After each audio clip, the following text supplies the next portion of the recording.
Hey guys, so you're starting your morning the Victorian way. Forget the hot shower and fresh coffee. Instead, think rough flannel, a cracked bowl of freezing water, and, well, rigid guidelines about what counts as too clean versus just clean enough. Your eyes open in a cramped, frigid bedroom. The lone window's been stuffed with fabric to keep out London's fog, which your aunt cheerfully calls airborne death. The bedding feels damp, not from sweat, but because moisture just lives everywhere here. You shove away the scratchy wool blanket, stand up stiffly as dawn breaks through, and plant your bare feet on the threadbare rug, a choice you'll regret within minutes. First order of business is the small washstand wedged into the corner. A pitcher and basin sit there, waiting for your morning clean-up. Don't get your hopes up, though. There's barely enough water for one person, maybe two if you're really strategic about it. Hot water? Not happening.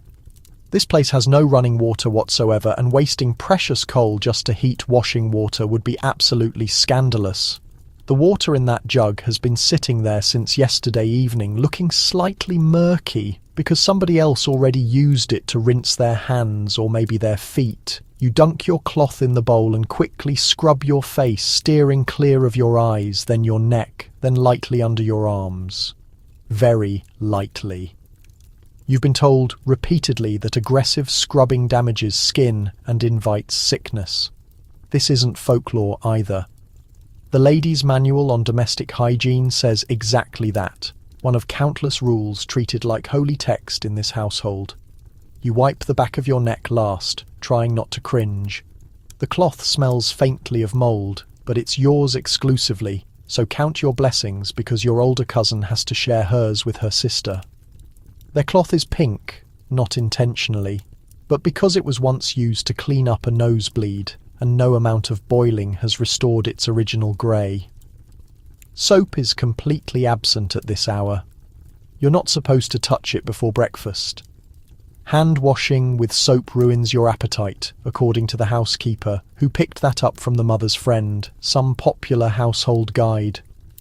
There's a chunk of carbolic soap locked away in a tin box in the pantry, but you need explicit permission to touch it, and only when your fingers are obviously filthy.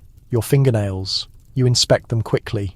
If they're clean enough to survive your aunt's thumb swipe test, where she drags her gloved thumb across your nail beds, you're safe from her morning sermon.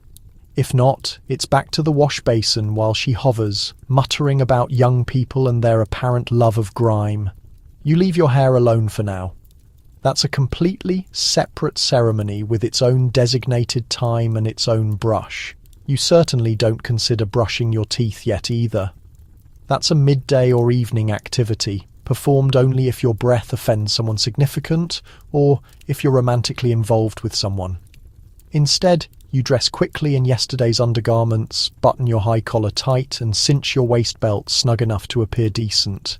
Any smell will be masked later with pomade or a perfumed scarf. As you walk downstairs toward breakfast, you pass your cousin wiping her nose on her sleeve's edge. Nobody comments. The handkerchief box stays locked in the dining room drawer. It only gets unlocked after afternoon tea. Just remember, you're not filthy, you're fresh enough. That's the exact phrase this family employs. Fresh enough to share breakfast with. In this household, cleanliness isn't about personal comfort. It's about survival, or at minimum, appearing hygienic enough to dodge public embarrassment. You settle at the long, narrow dining table, being careful not to scratch the wood with your elbows. Breakfast unfolds in silence, except for spoons clinking and toast crunching, toast that's closer to charcoal than bread. Your uncle sits across from you, unfolding the Times, completely ignoring the dried ink stains on his fingers. Nobody mentions them. Pointing out another person's cleanliness issues would be profoundly rude. A faint mothball scent fills the room, mixing with lingering grease from last night's kidney pie. The curtains stay drawn tight, not just for privacy, but because opening them might stir up dangerous airs. The family physician once cautioned that early morning drafts could agitate the lungs. And since that warning, fresh air has been treated like an invading force. Your aunt finally speaks just 2 words, barely audible. brush later. It's not a question. You nod. She means your hair, obviously, not your teeth.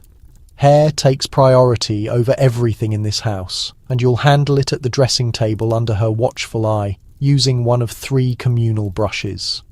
The family owns exactly 1 decent boar bristle brush.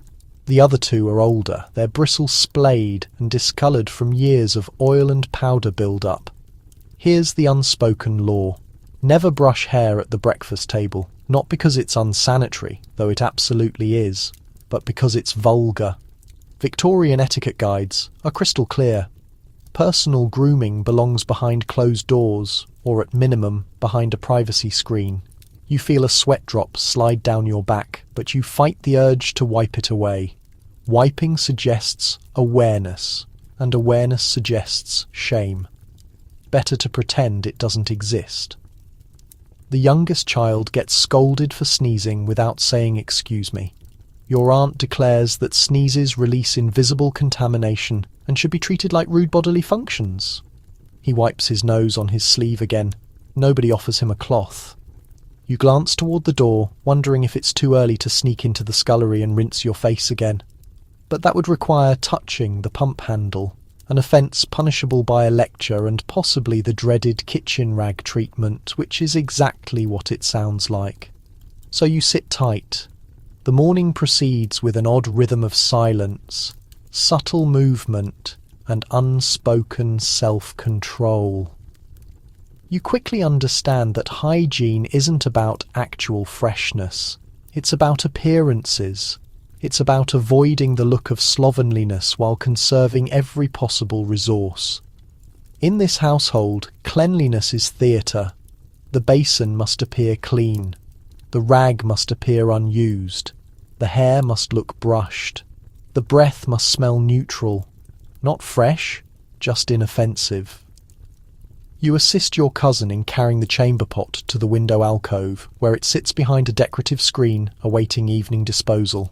You both grip it with one hand and pinch your noses with the other, but nobody acknowledges the smell. That would be vulgar. So the day rolls on, wrapped in rituals governed by rules and held together by a polite silence so dense it even muffles the floorboards creaking. Tomorrow will start identically.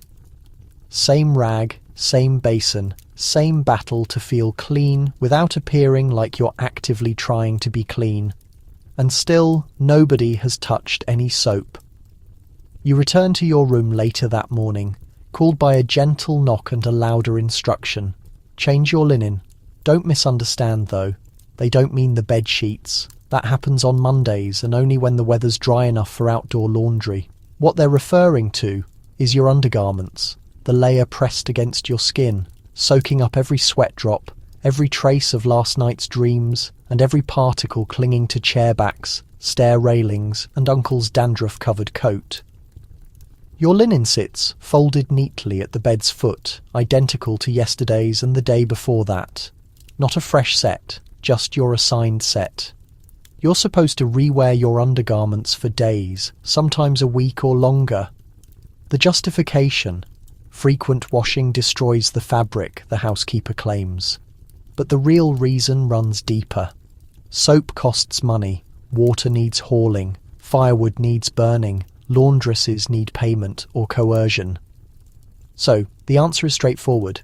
You, not your clothes, must adjust. You pull on your long flannel undergarment, careful not to yank too hard on the mended seams at the shoulder. It's warm, slightly scratchy, and faintly acidic around the waistband where it sat crumpled after yesterday's removal. You know it's not fresh, but fresh is a privilege. You notice your cousin set on the chair, identical in design but yellowed beneath the arms. She dusts the stain with powder each morning and prays nobody notices. There's a guideline for this. Nobody says it aloud, but everyone follows it. If it's not dirty enough to be offensive, it's clean enough for another wearing. So it hangs there like legislation. An invisible measurement of when enough becomes enough. The sole exception is visible discharge. Anything red, green or crusted with questionable debris warrants washing. Otherwise, it's merely a trace of you, something the linen should carry with dignity. You recall the cautionary tale your aunt told once after dinner, a kind of Victorian ghost story. A girl who insisted on clean linen daily. She supposedly died young from excessive self-focus and a compromised constitution. Her clothes were buried with her still white. Her name goes unspoken. You try to banish the image from your thoughts, but it sticks like the flannel itself. Downstairs, the washroom simmers with intrigue. There's a locked trunk where the genuinely clean garments live, set aside for Sundays or formal visits. They're starched, pressed and scent-free. Sacred garments. You'll wear them when the family's reputation demands it, not when your own comfort requests it. There's a strange irony here. All the garments touching your body directly, those witnessing your body's honest reality, receive the least care. The outer clothing impeccable, brushed, repaired and inspected for every loose thread. But your undergarments must persist because nobody's supposed to see them, except the maid who pretends otherwise. And if you're unlucky enough to belong to a household employing a washerwoman instead of a live-in maid, things deteriorate further. Those women share information. They gossip. Your linen could become neighbourhood talk if washed too frequently or too infrequently. Picture the whispers she required 3 changes this week. What's she concealing? Better to maintain consistency, predictability. 1 change every 5 to 7 days. Fewer in winter. None whatsoever if you're sick. Because nothing screams respectability quite like quietly suffering in identical undergarments for a week. You head downstairs to the scullery mid-morning, where the laundry tub looms, like a judgmental guardian of everything hidden beneath clothing layers. You're not here to wash anything, not now. You're just helping your aunt transport last week's bundle. It's wrapped in an old curtain secured with a fraying ribbon. God forbid the linen touches bare ground. Even wrapped, the smell escapes. The laundress arrives tomorrow, weather permitting. When she does, she'll examine each piece with an experienced eye, sniffing, inspecting stains, rubbing at seams, not from disgust, but to determine responsibility. Was it perspiration? Or worse, evidence of a woman's monthly shame? A subject so forbidden that even now you call it only that time. The undergarments, being unmentionables, often go unwashed unless soiled beyond forgiveness. And even then, they're boiled, never scrubbed. Scrubbing, everyone believes, destroys the fabric's soul. You once heard a neighbour say her daughter was far too enthusiastic with the washboard, a suspicious quality in a girl barely 16. The older women, particularly those married with reputations to protect, have their own approach. They sprinkle undergarments with lavender water and hang them outside briefly at twilight. Not long enough for neighbours to see, just long enough for a breeze to create the impression of freshness. In your household, there's a secret drawer containing emergency linen. It's not actually clean, just less damaged. If an unexpected guest shows up and you're told to change, that's what you'll receive. You're cautioned not to soil it. That linen belonged to your grandmother, your aunt once whispered, as if it carried some noble obligation. Washing, you're starting to understand, isn't about dirt. It's about appearances. How it looks matters more than how it feels. If nobody sees the filth, it's not real. The ideal Victorian woman, according to a pamphlet you saw once at the market, never appears conscious of her own body's requirements. Her skin glows from modesty, not hydration. Her linens are clean because her thoughts are clean. Meanwhile, your undergarments chafe slightly. You shift during midday tea, pretending nothing's wrong. Across the room, your uncle lifts his collar and sniffs discreetly. Nobody reacts. He's still within his acceptable range of masculine musk. Yet behind every door in this house, there's a pile of something concealed. A nightgown damp with perspiration, a petticoat with a questionable crease, a chemise that hasn't seen soap since Easter, but all of it folded, all of it organised, all of it erased from memory, if not from the fabric itself. You start wondering, is everyone pretending? Obviously they are. That's the system. In this world, cleanliness isn't a sensation, it's a performance, and everyone plays their role, one unwashed petticoat at a time. You're standing in the hallway now, called for another small but sacred ceremony. Soap distribution. The housekeeper unlocks the narrow pantry cupboard with a ring of jangling keys and reveals the treasure within. Not spices, not silverware, but 3 soap cakes, each wrapped in linen and labelled in scratchy pencil. Kitchen, guest and family. You reach for the family bar, but her hand intercepts your wrist. Not yet. First, she must examine your fingernails.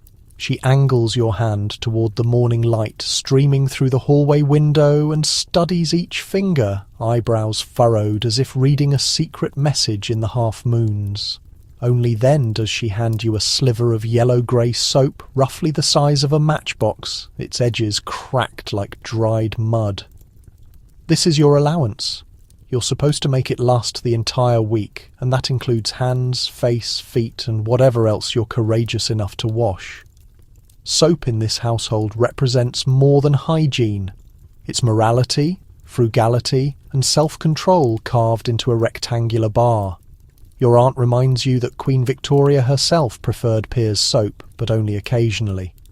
Regular soap use, she cautions, indicates vanity, or worse, fixation. There's a story circulating about a merchant's wife who used imported rose-scented soap twice daily. Her skin, they claim, turned pale as candle wax and her husband went bankrupt. The 2 details are always connected as if one triggered the other.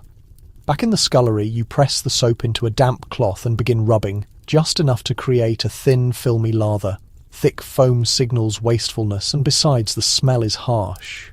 This isn't lavender or citrus. It's lye, heavy and vaguely medicinal, like a wound dressing that never quite healed. You clean your hands, then your wrists, then dab your face quickly, never lingering. The cheeks can grow thin from overwashing, according to the housemaid, who has none remaining herself. She dabs her face with rosewater instead, calling it gentler. The irony is, it contains more alcohol than a brandy flask, and stings like vinegar. If you want additional soap, there's a hierarchy. Father gets the largest piece naturally. His hands are washed after business dealings, but never before, in case he appears too delicate. Mother uses a different bar, milder and pinker, which she keeps wrapped in a glove and stored behind a Bible. You, the younger generation, get the remnants, soap fragments that once belonged to your siblings or were salvaged from the slop bucket and reformed with boiling water and tallow. You remember when you dropped your piece on the floor. It collected ash, dirt and a mysterious hair, but instead of receiving a replacement, you were handed a dull knife and instructed to shave off the surface and be thankful. The soap has regulations, and violating them means more than grime. It means waste, and waste is contamination of the soul. You wrap the piece back in its cloth and return it to your dresser drawer. It still carries the scent of the hands you shook at church last Sunday. But in this house, soap isn't about feeling clean. It's about appearing just clean enough. It's after lunch now, and your cousin is preparing for her piano lesson. She kneels by the hallway sink, a squat porcelain basin tucked behind a folding screen, and retrieves her special soap tin. It opens with a click like a jewellery box. Inside, a pale disc of scented soap rests on a doily no larger than a cookie and used exclusively for the hands. Face and body, never. That would be self-indulgent. She wets only her fingertips, touches the bar once, then rubs until the slightest lather appears. That's all she needs to feel composed, to carry the scent of respectability into the drawing room. When she finishes, she dries her hands on a square of muslin she keeps tucked in her sleeve. Heaven forbid she use the communal towel, grey from use and rigid with last week's residue. You've heard rumours that only the cook still dares touch it. Later, as she sits to play, the scent of her hands reaches your seat near the door. It's not roses or lilies, as you might expect, but almond. Sharp, almost acrid. The soap arrived in a paper wrapper from a shop in town, imported from Marseille, the label claimed. She received it from her aunt, who instructed her to use it only when being observed. There it is again, that boundary between cleanliness and theatre. You start noticing it everywhere. In the drawing room, the guest soap sits untouched in a porcelain dish shaped like a swan. Nobody's supposed to use it. It's decorative purity. Actually touching it is considered a minor scandal. The housemaid once shifted it a few inches to dust the table, and your aunt screamed as if someone had shattered a Fabergé egg.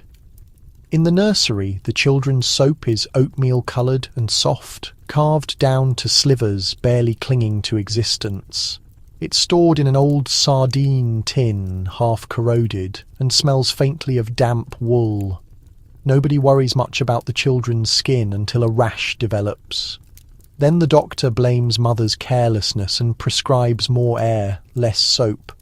And in the kitchen there's a special bar, brown, gritty, and designed for grease. It's not exactly called soap, it's scouring brick. You've used it before, on your knees, scrubbing at a stain in the hallway after someone tracked in coal soot. The bar shredded your knuckles and your hands burned for hours, but you were praised for your dedication. That's good English skin, the housekeeper said, as if blood proved virtue. Once a visitor from America asked bluntly how often the family bathed with soap.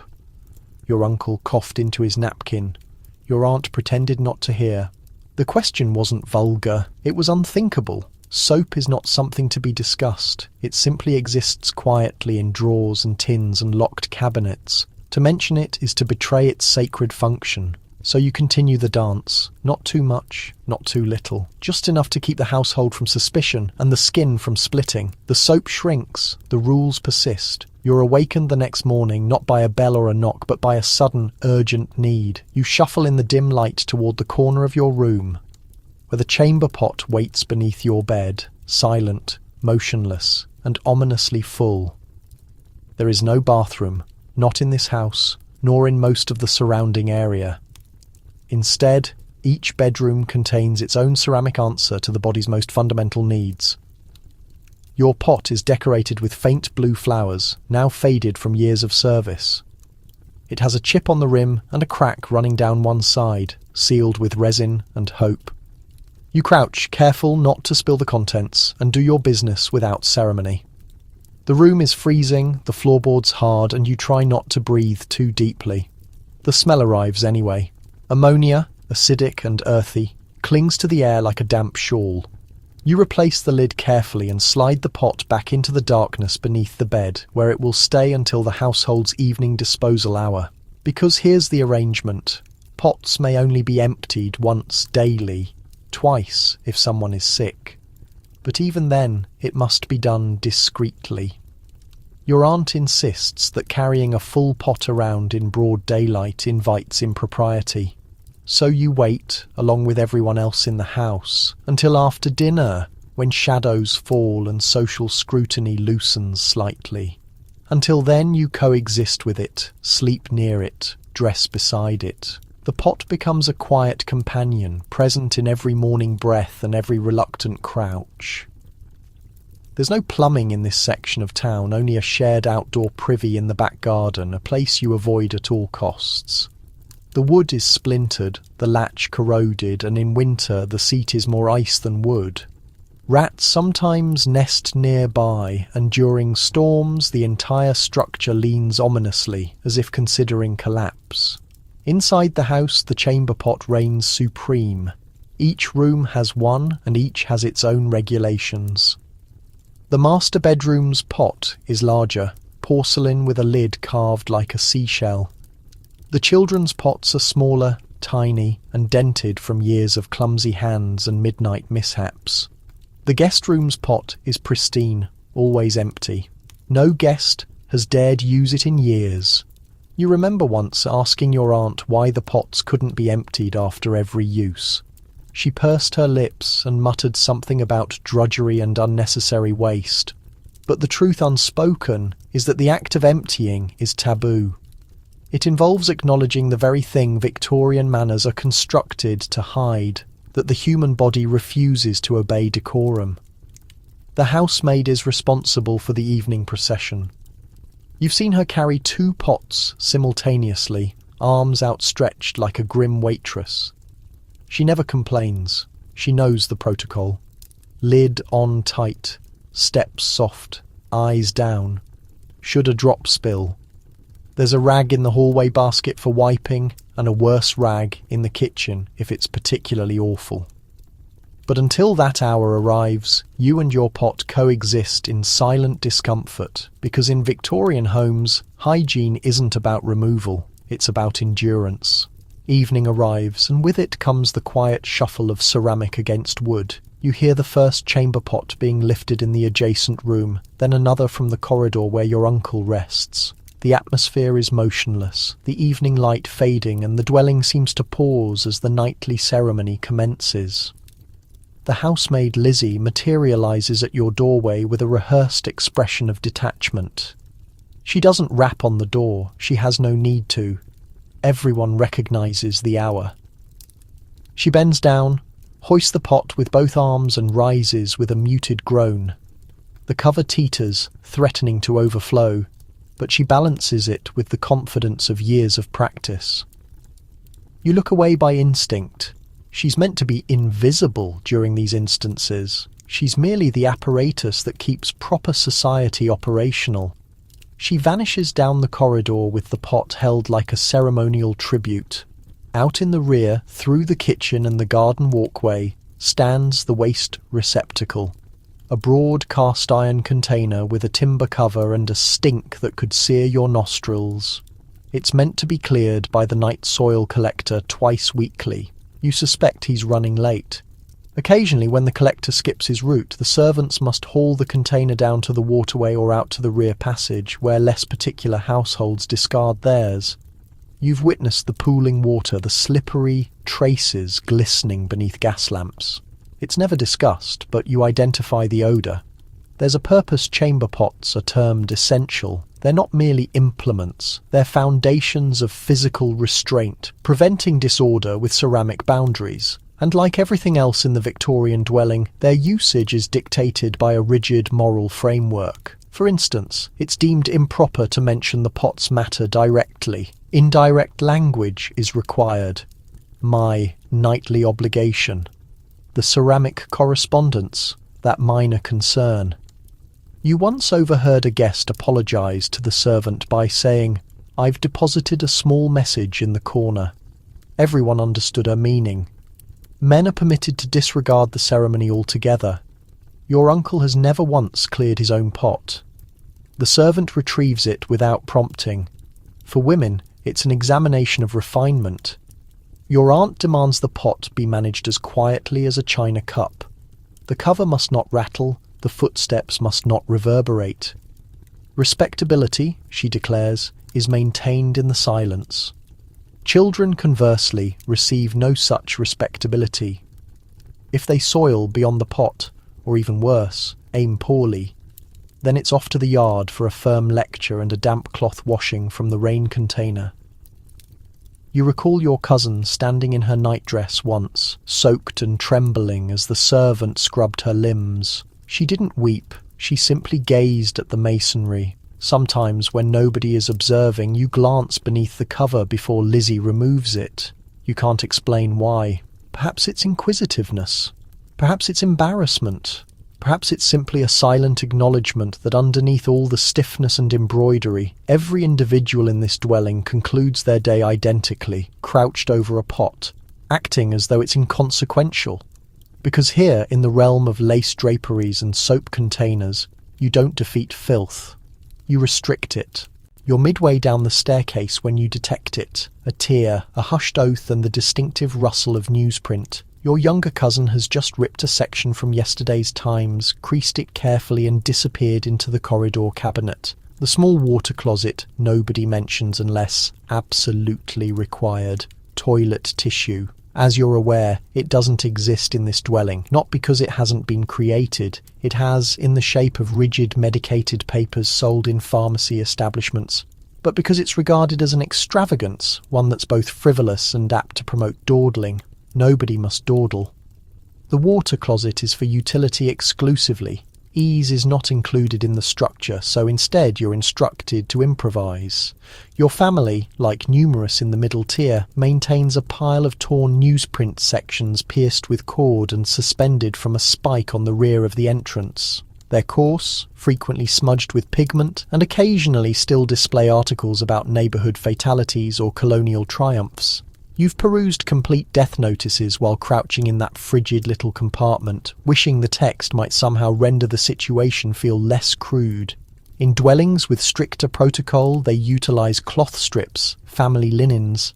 They're labelled such: gentle flannel pieces severed from aged garments, washed and recycled, arranged precisely in a container beside the chamber or outhouse. Your aunt recalls her youth residence using nothing alternative, and she references it as a symbol of cultivated economy. "We maintained cleanliness without squandering," she states, dismissing the smell that persisted in the corridor cabinet for days following wash day. There's a complete code of conduct surrounding this improvised paper. You must only retrieve one section. 2 is excessive, 3 is discourteous. You once observed your brother snatch 4, and he was reprimanded for being ungracious to Providence. The reality that Providence was now filtered through ink-stained fibre did not elude you. Naturally, if you're discovered without any paper whatsoever, there are protocols for that also. The outhouse barriers are frequently covered in delicate spider silk and fragments of deteriorating plaster, and you're anticipated to manage with tact. There's an account about a visiting cousin who employed a page of scripture in desperation and was never welcomed back. The Bible may purify the spirit, but not the flesh. Outside, it becomes more severe. On rural excursions, you've been handed a bundle of hay or, still worse, desiccated foliage with the caution to inspect for prickles. The most unfortunate relation of all was discovered using sheets from a borrowed story and spent the subsequent 3 Sabbaths apologising to the minister's spouse. You come to comprehend gradually that even the action of cleaning yourself is regulated by unseen principles. What you employ, how much, how you crease these elements communicate something about you.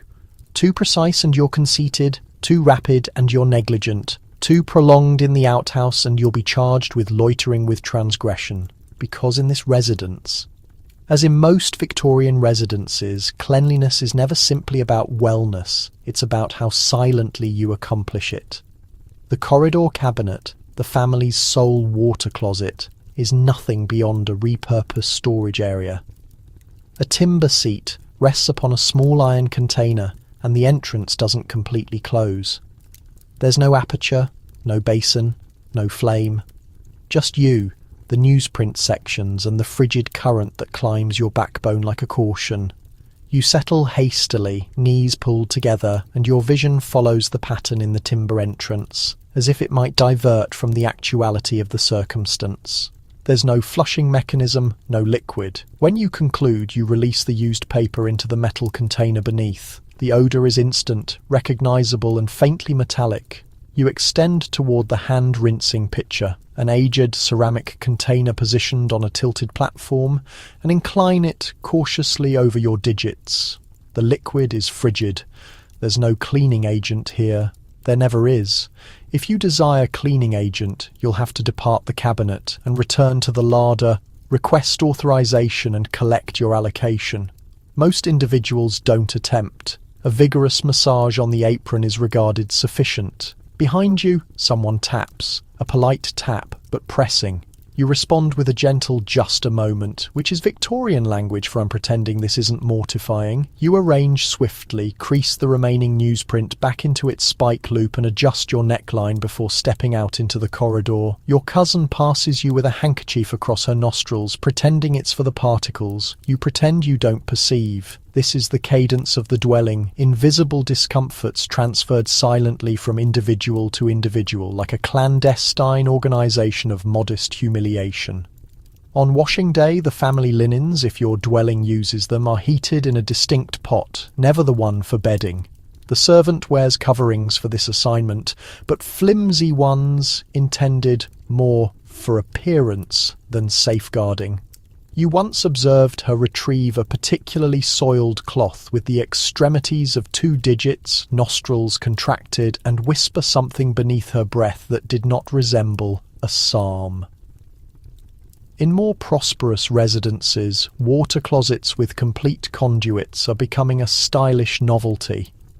Some dwellings now feature timber seats with actual flush mechanisms, though they're costly, clamorous, and recognised to malfunction mid-visit, abandoning the regrettable guest shouting for assistance. There's even a rumour that one woman was so alarmed by the surging liquid that she collapsed and now insists on using a chamber pot for the benefit of her constitution. Still, your family remains resolute. Plumbing is a trend. Silent respectability never becomes outdated, and so the newsprint sections persist. You identify their consistency now, gentler on wet days, fragile when positioned near the heating device. You've become a reluctant specialist of pigment and publication grade. A properly aged commentary can be quite agreeable, actually, if creased just correctly. It's peculiar how something so fundamental becomes ceremony, how a torn fragment of yesterday's controversy can become your most intimate associate, and how even that, like everything else in this dwelling, must be managed with composure, moderation, and sufficient denial to prevent you from questioning if this is ordinary. Because here, in the silent creases of Victorian cleanliness, even your respectability arrives in perforated sections. You've been called again not for discipline, but for preparation. It's just following tea, and the sunlight is projecting a golden radiance through the opal draperies. This is the period allocated for hair maintenance, a ceremony as personal as it is quietly authoritarian. You assume your position on the seat in front of the hearth while your aunt obtains the hair implements from the storage. There are 3 of them, each enclosed in fabric-like treasures. The implements are not distributed casually. There's a ranking. The gentlest animal, Bristle, one belongs to your aunt, who handles it like a sacred artifact. She grooms her hair precisely 100 times each evening, tallying aloud beneath her breath like meditation beads. You've inquired why, and she informed you it activates the moral strands. You didn't venture to question what that signified. The second implement, with an absent row of bristles, is for you and your cousin. It carries a faint aroma of bay rum and aged hair tonic. You used to believe it was simply unclean. Now you understand that aroma is the remainder of discipline. You're anticipated to employ precisely 20 strokes per segment of hair. No more, no fewer. Loose hairs must be extracted from the implement immediately following use and enclosed into tissue paper, then incinerated in the kitchen furnace once weekly. Hair in this household is not simply vanity. It's identity, morality, and a kind of silent conflict. Your aunt maintains that tangled hair mirrors a tangled spirit. When she once discovered your cousin with a snarl at her neckline, she didn't scold her. She severed the strand away and interred it in the grounds to restore disorder to the soil. You wince slightly as she drags the bristles across your cranium, hesitating now and then to examine your division. It must be precisely centred or risk attracting whispers about your domestic life. Girls with askew divisions are presumed to lack maternal oversight. You recall the housemaid Lizzie once grooming her own hair in the cooking area, unshod and humming. She had waist-length amber waves, untamed and lustrous. Your aunt dismissed her the following morning. Hair is not for exhibition, she stated firmly. It's for restriction. There's tonic too, naturally. There is a small metal container with a threaded cap and a damaged label, Macassar. It's dense, dark, and carries the scent of aged spice storage. Your aunt heats a portion between her palms and distributes it into your ends, muttering about fractured hairs and moral deterioration. The tonic leaves your cranium shiny and your neck adhesive, but radiance is everything. Your cousin once attempted to rinse it out with heated liquid and cleaning agent. Her hair expanded like a plant bush, and she was prohibited from attending worship for 3 Sabbaths. Superior, unwashed than undignified, stated your aunt. And so the regulations settle into you, one strand at a time. Groom, tonic, centre, inspect. Your hair is not your possession. It is the household's reflection, your mother's, evidence, your tears' indication, and your silence made apparent. Because in this dwelling to release your hair is to surrender authority. You're dispatched upstairs to collect the evening preparation tray, a small timber container with 2 implements, one rough and one delicate, along with a palm-sized container of pomade and a compact mirror that never rests quite level. You arrange it all on the surface beside your cousin, who's seated obediently at the grooming surface, spine erect, jaw firm. She understands what's approaching. The rough implement goes first, teeth broad enough to capture only the worst tangles. It tugs sharply at the snarls near her neckline. She doesn't grimace. That would be displaying weakness. In Victorian households, discomfort is not something to be comforted, it's something to be tolerated. The delicate implement follows, slower, methodical. It's for parasites, though nobody voices the term aloud. Uninvited guests, your aunt designates them, as if they're acquaintances, appearing unexpectedly. You've witnessed what occurs when a child in the parish institution is found scratching too frequently. Their mother receives a discreet message and a rough bar of sulphur-cleaning agent. Occasionally, if the situation is severe enough, the child returns with a shaved cranium and a bonnet fastened too firmly. Your cousin remains motionless. She's older now, nearly of marrying maturity, and this ceremony is part of preparing for courtship. Clean hair, appropriately divided and lightly treated, indicates discipline. Too much gloss and she'll be labelled conceited. Too little, and the speculation begins. She must not be tended for at residence. When the grooming concludes, she arranges a ribbon into position and crosses her hands neatly in her lap. Her vision darts towards the pomade, then back at the mirror. She doesn't contact it. Pomade is for particular evenings, visitors, worship, or an excursion with potential suitors. It's manufactured of bear grease and rose tonic, and if employed too frequently, it marks the pillowcases. The two become speculation. She rests with her hair arranged, they'd state with a smirk. Men's hair carries its own collection of principles. Your brother once slicked his with excessive tonic before a funeral. The aroma lingered during the psalms, and afterward the minister took your father aside. "Let us not smell earthly," he murmured. Your brother spent the subsequent 2 Sabbaths dry, grooming until his cranium peeled like snow. Hair left unrestrained after twilight is regarded disobedient. Children's hair may fall freely within limits, but once you surpass 13, your locks must be plaited or secured before supper.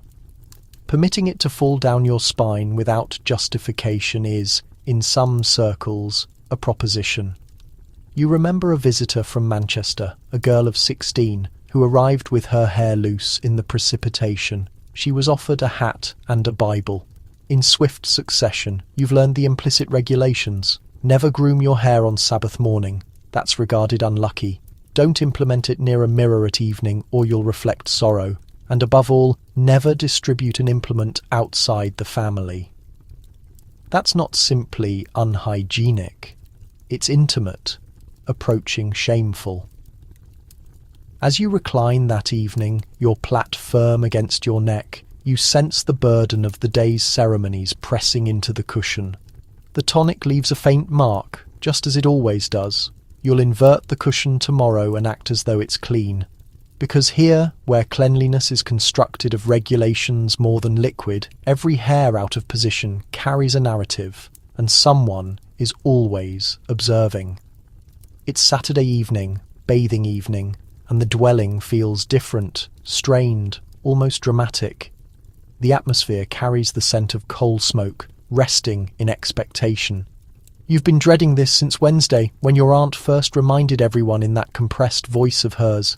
Bathing shall commence following supper. The tone alone conveyed the significance of a legal summons. Below, the copper heating vessel has been warming since early afternoon, supplied with precious coal and monitored closely by the housemaid. Liquid is transported bucket by bucket up the narrow staircase to the washing area, which isn't a bathroom whatsoever, but a former fabric storage just broad enough to accommodate the galvanized metal container. The area is apertureless, the barriers lined with aged newsprint and a faded illustration of Queen Victoria appearing deeply unimpressed. The first to bathe is always your father or your uncle if he's remaining. He enters with a cloth, a fragment of cleaning agent, and rigid instructions not to immerse longer than 15 minutes. The liquid, already lukewarm, becomes cloudy quickly, and when he surfaces, flushed, grumbling steam ascending from his shoulders, he announces, as he always does, perfectly invigorating. Next is your mother or aunt, depending on the sequence that week.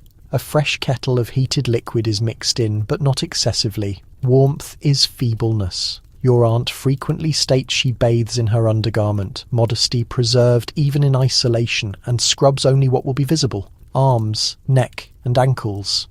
Her hair remains secured and arid. Then it's your opportunity. You step carefully into the liquid. It's already grey, the faint film of tonic floating on top. Fragments of cleaning agent adhere to the edge. There's a vague smell of perspiration disguised by carbolic solution. You pretend not to detect. The metal container creaks beneath your mass, the metal frigid against your spine even as the liquid laps tepid around your knees. There's no splashing, no lingering. You've been allocated 8 minutes, 10 if you're fortunate. You scrub with the cloth that's been drying since last week, working hastily, avoiding the sensitive areas where the skin peels from last week's scrubbing. Your aunt states that girls who linger in the bath are liable to collapse, or worse, develop notions. You clean the fundamentals sufficiently, never more. There's only 1 bar of cleaning agent permitted for the younger children, and you. It's gritty substance, fractured and carries a faint aroma of coal tar. You don't know how aged it is. Nobody does. You massage it over your limbs, then transfer it back to your cousin, who's waiting with her undergarment already elevated above the knees. As you rise to dry, you capture a reflection in the fractured mirror above the washing stand. Damp hair, flushed skin, the outline of your collarbone smudged with fading dirt. You sense cleaner, but not clean. That's not the objective. The objective is to be bathed, to follow the ceremony, to exit the washing area with evidence. Wet hair, reddened arms, the faint aroma of cleaning agent clinging like virtue. And just like that, you're finished. Wrapped in your coarse cloth, you slip down the corridor, leaving a trail of liquid drops and unspoken regulations behind you. Because in a Victorian residence, a bath isn't for ease, it's for authority. You dry off hastily, cautious not to dampen the floorboards. The cloth is barely absorbent, a faded thing that carries a faint aroma of last week's fire, smoke, and something vaguely musty. You dab, not rub, because rubbing exhausts the cloth faster. That's one of the many small cautions you've absorbed. Squander not, wipe gently. As you step out of the washing area, your cousin hurries in, clutching her undergarment and the cleaning agent fragment you transfer to her. Her face is expressionless, resigned. This isn't a luxury, it's her opportunity in the rotation. Her bath liquid will be yours, just slightly cooler and more shared. The liquid will darken again, the container will creak again, and the ceremony will repeat in precise silence. In some residences, you've heard, the whole family bathes in the same liquid. Father first, then the mother, then the children by maturity, eldest to youngest. The notion makes your stomach twist, but it's common enough that nobody blinks at the practice. The water's still warm, they insist, as though temperature alone justifies everything. You shuffle back toward your bedroom, feet bare against cold floorboards, a damp towel gripped around your shoulders. Fresh night clothes aren't an option here. You pull on the same flannel nightgown from yesterday, stiff around the neckline, yellowed where the sleeves end. It's been hanging near the window since morning, which apparently counts as refreshing it. Your aunt maintains that bathing heats the body sufficiently, that sleepwear doesn't require washing. If you're cold, that's your own fault for not scrubbing vigorously enough. Down the hall, a kettle shrieks. Another bucket of heated water is being prepared for your brother's bath. The housemaid, face flushed and exhausted, moves past you without meeting your eyes. She grips a copper bucket, steam drifting behind her like phantom linens. Her shoulders must be screaming by this point. Nobody acknowledges it. Below, the kitchen maid has started heating the final kettle for tonight. She'll need it to clean the tub once everyone's finished wiping the rim with a vinegar-soaked cloth. That same cloth will be repurposed tomorrow morning to shine the banister railings. Everything must serve multiple purposes. Even grime gets a second assignment. Later, lying in bed, still slightly damp and tacky with soap residue, you catch the sharp tang of carbolic acid in your hair. It's hardly a comforting scent, but it signals cleanliness, or at least what your aunt accepts as evidence you've fulfilled your obligation. It announces to the household that you've been scrubbed, examined, and rendered presentable again. Yet the strangest thing is what comes after. There's no sensation of being refreshed, no pleasure, no soft towels or plush robes, just the burden of damp fabric, biting cold air seeping through the shutters, and the dull throb in your knees from hunching too long in that metal tub. You've gone through the motions of cleanliness, but not comfort. That would be excessive. Bath night isn't designed to feel pleasant. It's designed for submission. And you've discovered through difficult experience that in this household and this era, compliance is the purest form of hygiene. So you shut your eyes and hope sleep arrives before the cold penetrates deeper. You're seated quietly beside the parlour window the following morning when the door opens and your cousin receives her summons, not through speech but through a look from your aunt. It's her turn, not for discipline or commendation, but for examination. A strange silence descends over the house during these occasions. The men have departed for church, the smaller children are sent outside, and the women assemble in the drawing room, drapes pulled, hands resting properly in their laps. At the ritual's centre stands your cousin, 16 years old, trembling faintly, hair severely pinned, spine straight. Your aunt retrieves a small wooden box containing cloth, a bottle of watered-down vinegar, a bar of gentle soap wrapped in muslin, and a collection of white cotton handkerchiefs. This isn't bathing. This is something more ancient, a purification of sorts, one reserved exclusively for women, and one that must never be named directly. The vinegar is for maintaining balance, your aunt explains with deliberate vagueness.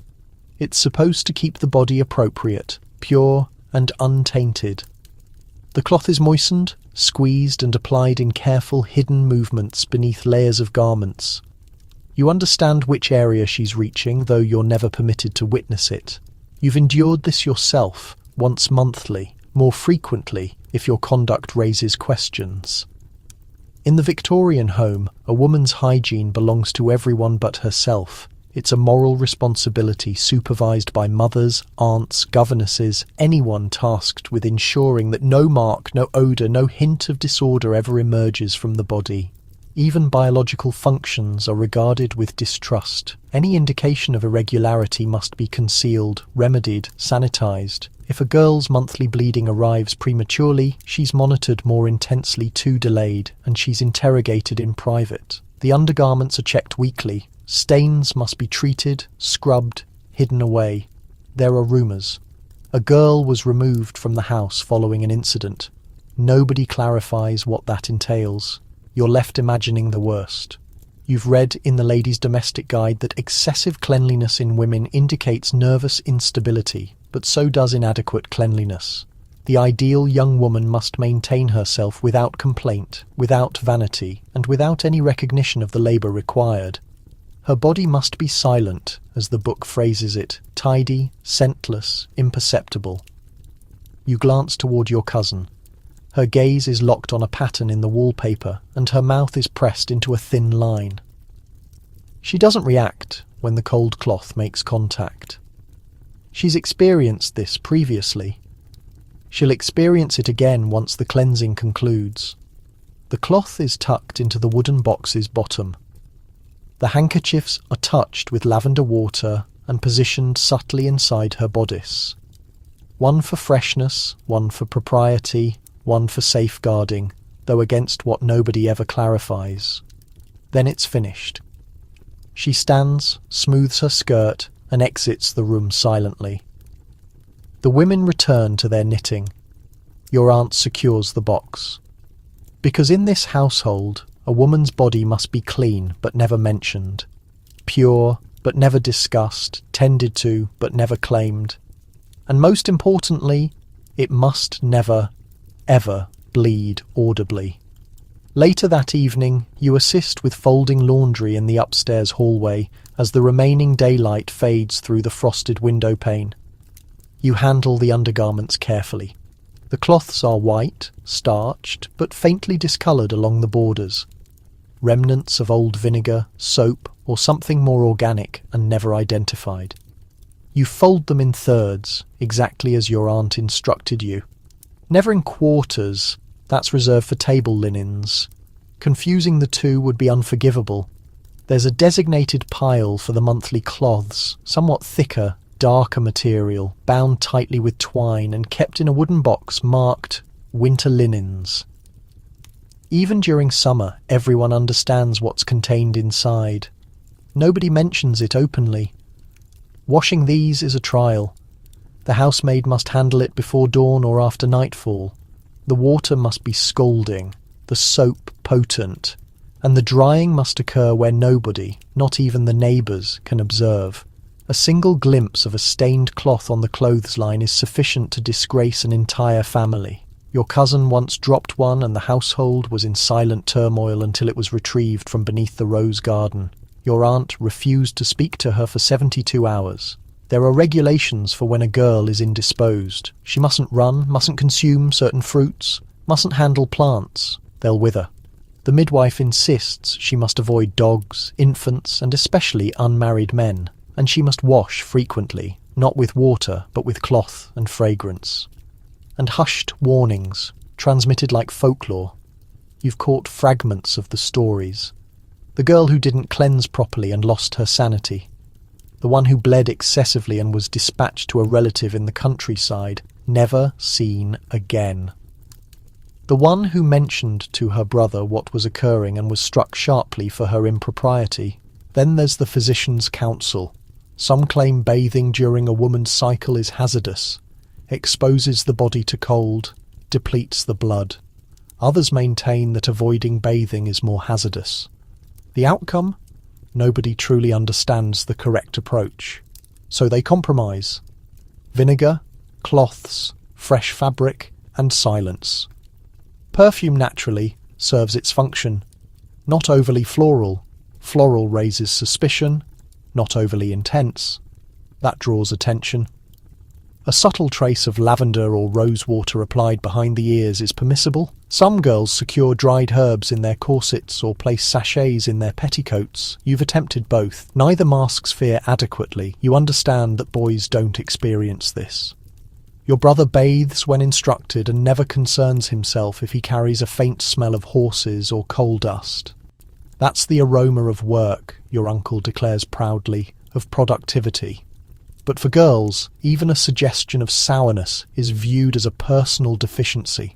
That night, as you change for bed, you examine your shift. There's a faint mark on the hem, insufficient to cause alarm, but enough to wrap the garment in darker cloth before depositing it in the laundry basket. You fold it swiftly, movements practiced, breathing steady.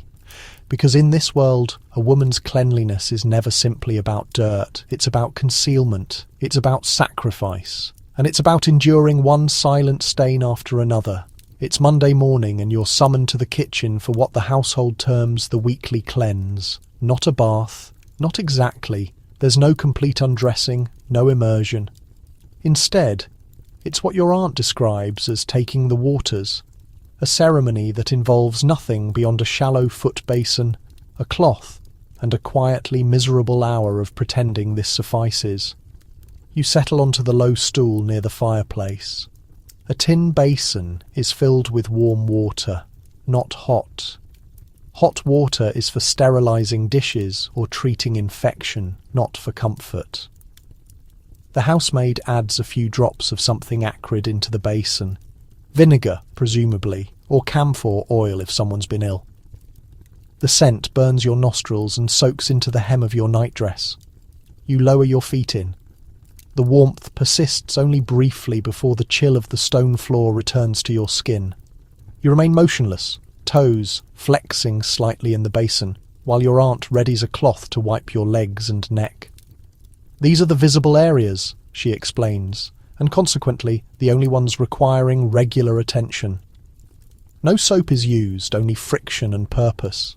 The cloth is coarse, rougher than necessary, and carries the faint residue of whatever body it cleaned previously.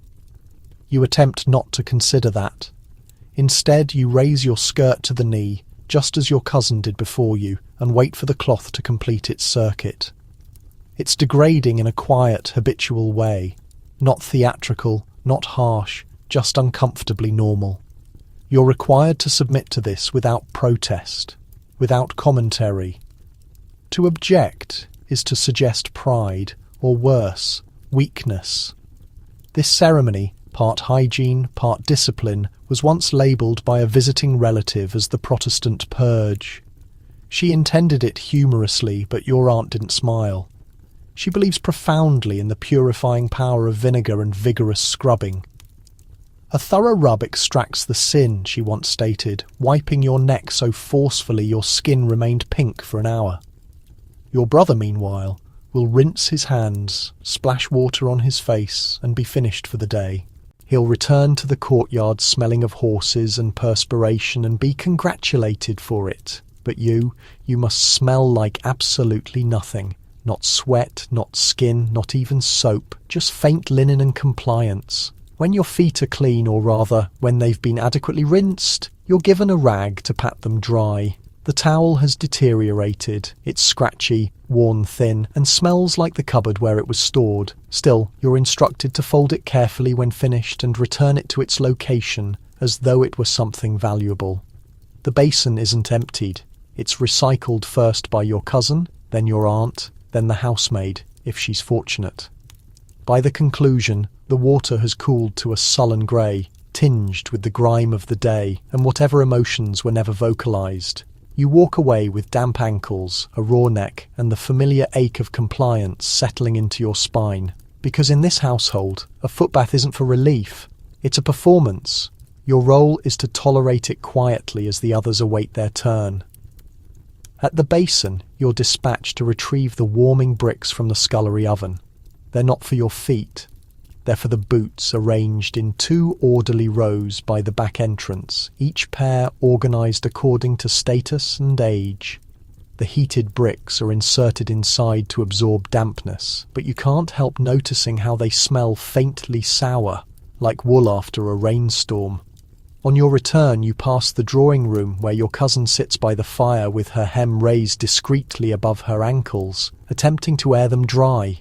Her feet are pink, splotchy, and beginning to crack. She notices you and offers a small shrug. Neither of you speaks. You don't discuss the water, not its colour, not its smell. Certainly not the fact that it hasn't been replaced between family members.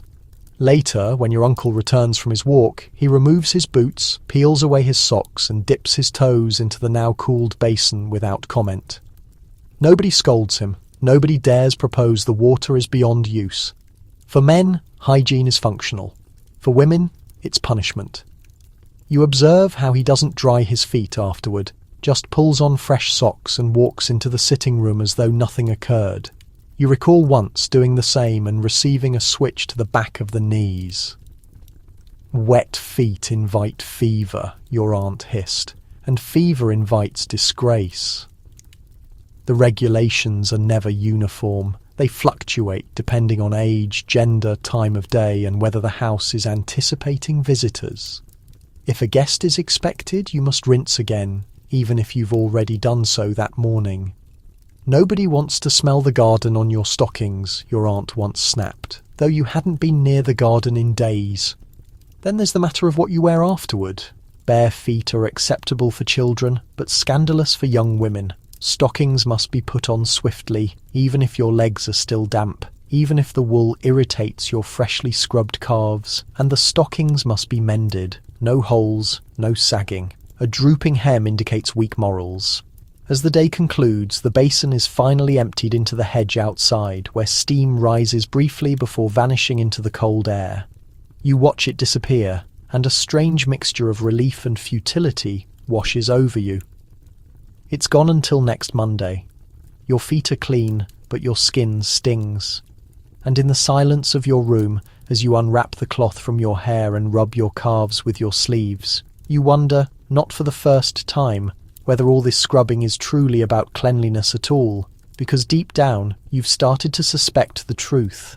These ceremonies aren't about removing filth, they're about proving that you're willing to tolerate it. It's late afternoon and the air inside the house has grown oppressive. Closets sealed tight, doors closed against drafts, and the fireplace in every room expelling thick, sluggish smoke. You step into your bedroom and pause. The scent reaches you first.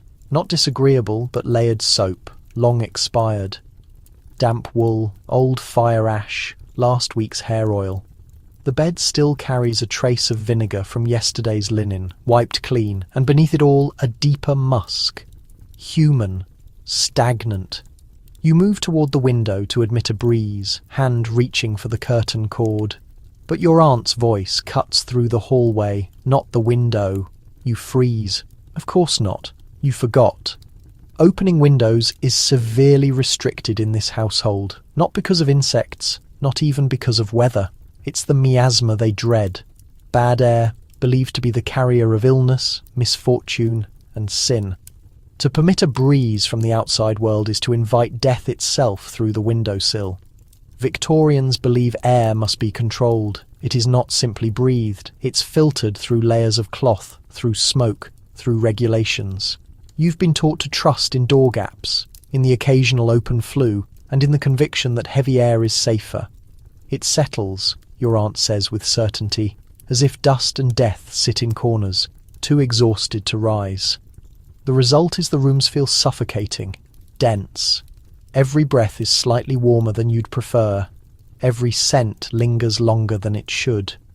The house in summer is a prison, in winter a slow-cooked stew of bodies. To combat it, your family employs rags. Not just any rags. Window stuffers. Strips of linen rolled into tight cylinders, pressed along the base of every window, every door frame. Their purpose, to block drafts, because drafts are dangerous. They move too quickly. They disturb what should remain settled. You were once reprimanded for leaving a door ajar and letting the curtains flutter. Even fireplaces are questionable. The upstairs ones are rarely lit for warmth. They're sealed with old stockings stuffed into grates to prevent the draw. If your room feels cold, you're told to wear an additional shawl. But under no circumstances should you invite the outside. Instead, the household generates its own air. Pomanders hang from bedposts, dried orange peels spiked with cloves, intended to purify the air by scent alone. Vinegar bowls rest beneath side tables, and occasionally a smouldering dish of herbs is carried room to room, like incense. This, they believe, is how you protect a house from illness. You recall once, when your brother had a cough, your aunt lit a saucer of turpentine and placed it on the landing. The smoke was eye-watering. He recovered in 3 days. She claimed credit. The irony. The one thing nobody does is cleanse the air. Not with cloth, not with water. Dust is seldom wiped, just brushed aside or swept under carpets. Soot on the walls is overlooked. Curtains are never washed, only shaken out the window when nobody is watching. That chore, reserved for spring, is termed airing the sins, though you're never quite certain which sins they mean. And so you breathe carefully. You learn to distinguish the smells of different rooms. Your uncle's leather chair and tobacco, your cousin's perfume mixed with starch, the faint mildew in the guest room nobody dares mention, because in this house you don't permit the outside world in. You keep the inside from escaping, and whatever festers in the corners, you learn to coexist with it. Evening descends and the house constricts. Doors are secured, curtains drawn, and rags restuffed along the window sills. You can hear the dull thump of cloth hitting wood as the housemaid moves from room to room, silencing the edges of the world one window at a time. Outside, a breeze picks up cool, fresh, stirring the leaves, but inside the air remains thick, sour and stagnant. In the parlour, your aunt ignites another bowl of vinegar and places it on the mantel. She waves her hand through the air like a priest offering blessing. "This will eliminate whatever's drifting in," she says. You nod, though your eyes sting. You've grown accustomed to the vinegar, just as you've grown accustomed to the lavender water dabbed under every pillow, the camphor blocks tucked into every drawer, and the muslin sachets of herbs sewn into your undergarments. Yet, no matter how many precautions are taken, the smell of people lingers. You notice it in the hallway most of all, that narrow passage of shared breath and footsteps. It smells faintly of damp boots, coal dust, ironed linen, and something human, something warm, a reminder that this house is full of bodies that are rarely permitted to sweat but do anyway. Your uncle calls this scent the odour of civilization. He says it proudly, as though it's the smell of progress itself. But your aunt, ever proper, abhors it. She burns more cloves in the sitting room, sprinkles the floor with dried thyme, and keeps a dried lemon on her writing desk, which she presses to her nose whenever the dog passes through. The worst violation of all is a draught with smell. That's when someone opens a door too quickly, stirring the settled air and sending it rushing through the house like an escaped secret. Once the housemaid left the kitchen door open while airing a rug, and the resulting gust carried the scent of boiled cabbage all the way to the stairwell. The family didn't speak of it, but your aunt had the rug burned. You've learned to walk carefully, not out of fear, but out of respect for the stillness. The air in this house is not to be disturbed. It holds history, it holds judgment, and most importantly, it holds the illusion of purity. When bedtime arrives, you are expected to warm the sheets with a brick not too hot, or with your own body curled tight beneath the blankets. You must not open the window, not even slightly, though you long for coolness. Cold air on the face invites a chill of the lungs. Your aunt warns, and that is the death of many a careless girl. So you lie there motionless, breathing the same breath as yesterday and the day before. The pillow smells faintly of hair oil and rose water. The mattress holds years of forgotten sweat. You pull the sheet to your chin and close your eyes, pretending you're somewhere open, where the air moves without permission. Because here, in this house of ceremonies and regulations, you don't refresh the air, you preserve it like everything else.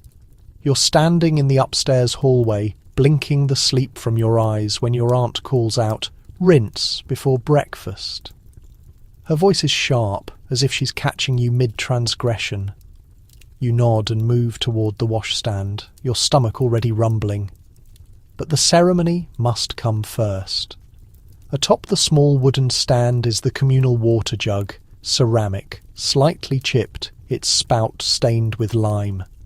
It was filled last night, not this morning, and has since settled into a sullen lukewarmness.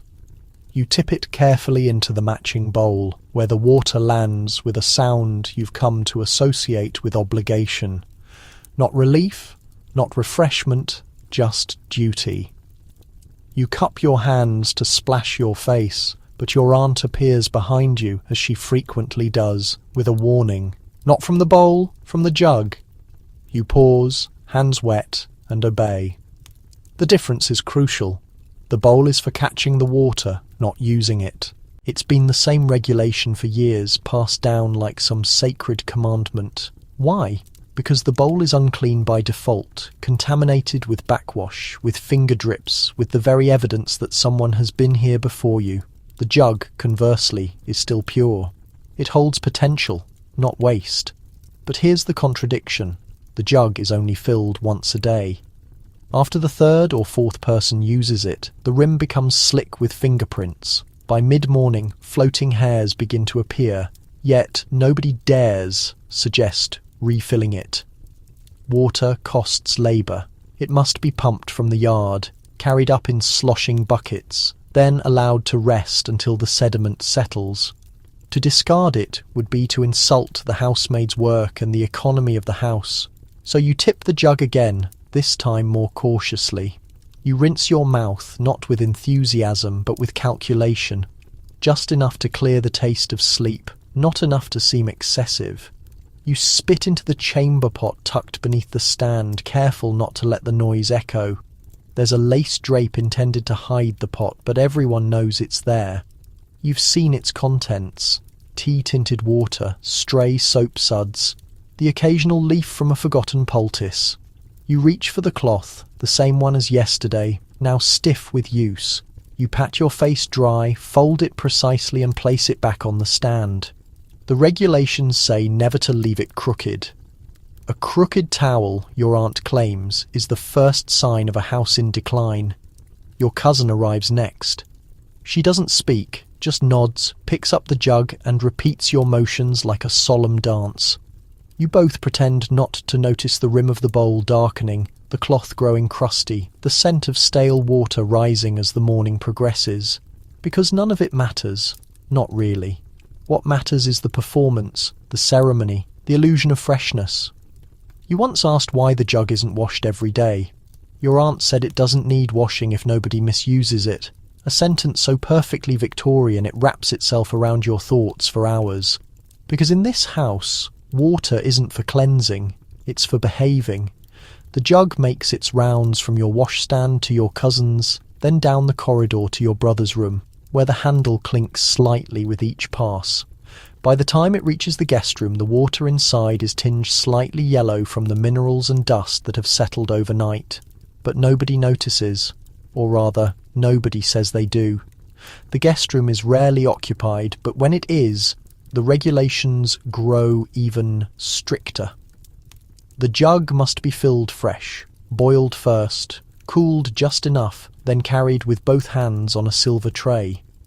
The matching basin must be spotless. The cloth must be new. The soap must be unwrapped and left untouched, its edges still sharp. All of this not because guests are expected to use them, but because they might. The idea is not to provide comfort, but to display preparedness. You once peeked into the room after a relative visited and found the basin bone dry, the soap unblemished, the towel still creased from folding, yet your aunt beamed as she declared. He said the facilities were quite up to standard. Cleanliness, you see, does not require use. It only requires witness. But for the rest of the household, the reality is far less pristine. By midday, the jug's water is nearly depleted, but nobody dares request a refill. The housemaid, if she notices, pretends not to. Instead, a quiet calculation begins. Each person takes slightly less, waits slightly longer, hoping someone else will be the one to ask. You often catch your cousin dipping the cloth into the basin rather than the jug, an act of resignation that earns a disapproving glance from your aunt, who somehow always knows to refill it yourself, is unthinkable. That would mean going downstairs, lifting the iron pump handle in the courtyard, and drawing cold, hard water into the house. Not your role, not your right. That's for the housemaid, and only on her schedule. And so the ceremonies persist. Mouths are rinsed with the final inch of water. Then the jug is tilted upside down to drain, though never fully, lest it be called neglectful. The cloth is hung to dry over the edge of the stand, despite the fact it hasn't been truly dry in days. And the basin it sits ringed with faint residue, slowly collecting the forgotten traces of the entire household. Once a week, usually on Sunday, the basin is emptied out the back window into the garden. The water lands with a splash among the rhubarb and the withering mint, which your aunt claims thrives best when fed with family water.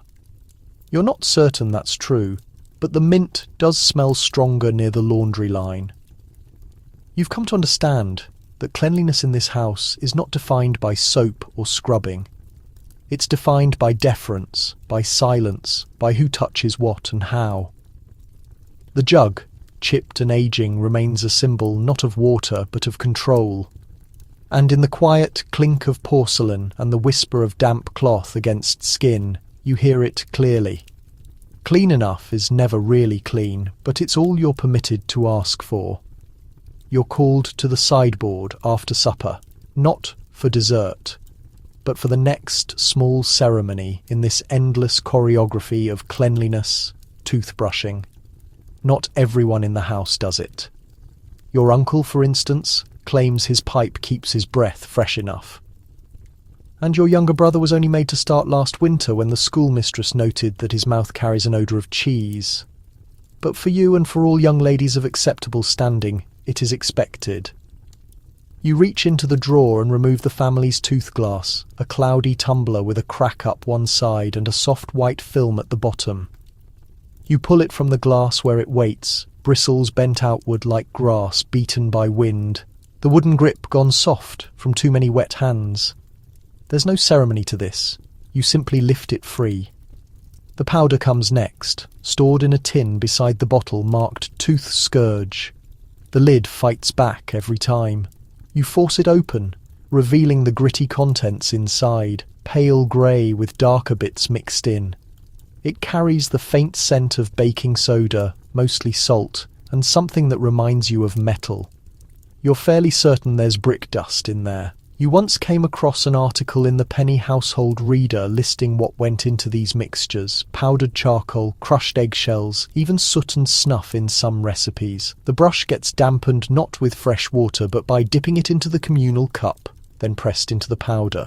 It sticks in rough, jagged bits. There's no lather, no cooling mint, no hint of anything pleasant. This is abrasion dressed up as hygiene, scraping masquerading as care. You start. The bristles drag across your teeth like rough paper. There's nothing satisfying in this, no gleaming reflection awaiting you, only the scrape and the echo of your aunt's voice in your head. A lady's breath must betray nothing of what she ate. That's the reason you endure this, even as your gums start to bleed, even as the powder burns the back of your throat. You finish fast, spitting into the same tin basin they use for washing vegetables. The water goes cloudy almost instantly. You rinse the brush for a moment and place it back in the glass. You don't dry it. That's not how it's done. The idea is to leave it damp so the next person has an easier time. Your cousin steps up after you. She doesn't ask if the brush is clean. Nobody does. Trust replaces certainty here, not hygiene. The same brush, the same water, the same tin of powder moving from one mouth to the next, like a sacrament in a faith built on appearances rather than comfort. Sometimes you're given permission to use salt instead, rubbed onto a clean cloth and wrapped around your finger. That's only for when you're sick, though, or when your gums are too tender for bristles. Your aunt kept cloves in her apron once. She'd press them against an aching tooth until the sharp sting overwhelmed the pain. But clove oil leaves marks on fabric, and marked fabric invites questions. So you smile with caution, speak quietly, and rinse without objecting. In this house, the mouth isn't a source of pleasure or expression. It's something to control. You're still in the kitchen when your brother walks in, ignores the toothglass completely, and tosses a licorice lozenge into his mouth. "That'll work," he says with a grin. Your aunt's face tightens, but she stays quiet. For boys, particularly growing ones, bad breath gets dismissed as a sign of energy. "Builds character," your uncle muttered once after releasing an onion belch at breakfast. But your standards remain rigid. Your aunt monitors your breath the way someone else might check the sky, quietly but regularly. A slight tightening of her nostrils tells you everything. You'll be called back to the washstand soon enough. The real difficulty starts when someone loses a tooth. Your cousin lost one last month, a back molar, blackened along the edge, crumbling like old bread. She didn't make a sound, just folded it into a handkerchief and slipped it into the stove when nobody was watching. Not because she wanted to keep it, but because she was ashamed. In this household, a rotting tooth is treated like a character flaw. insufficient brushing, insufficient rinsing, too much vinegar, maybe too many candied almonds after tea.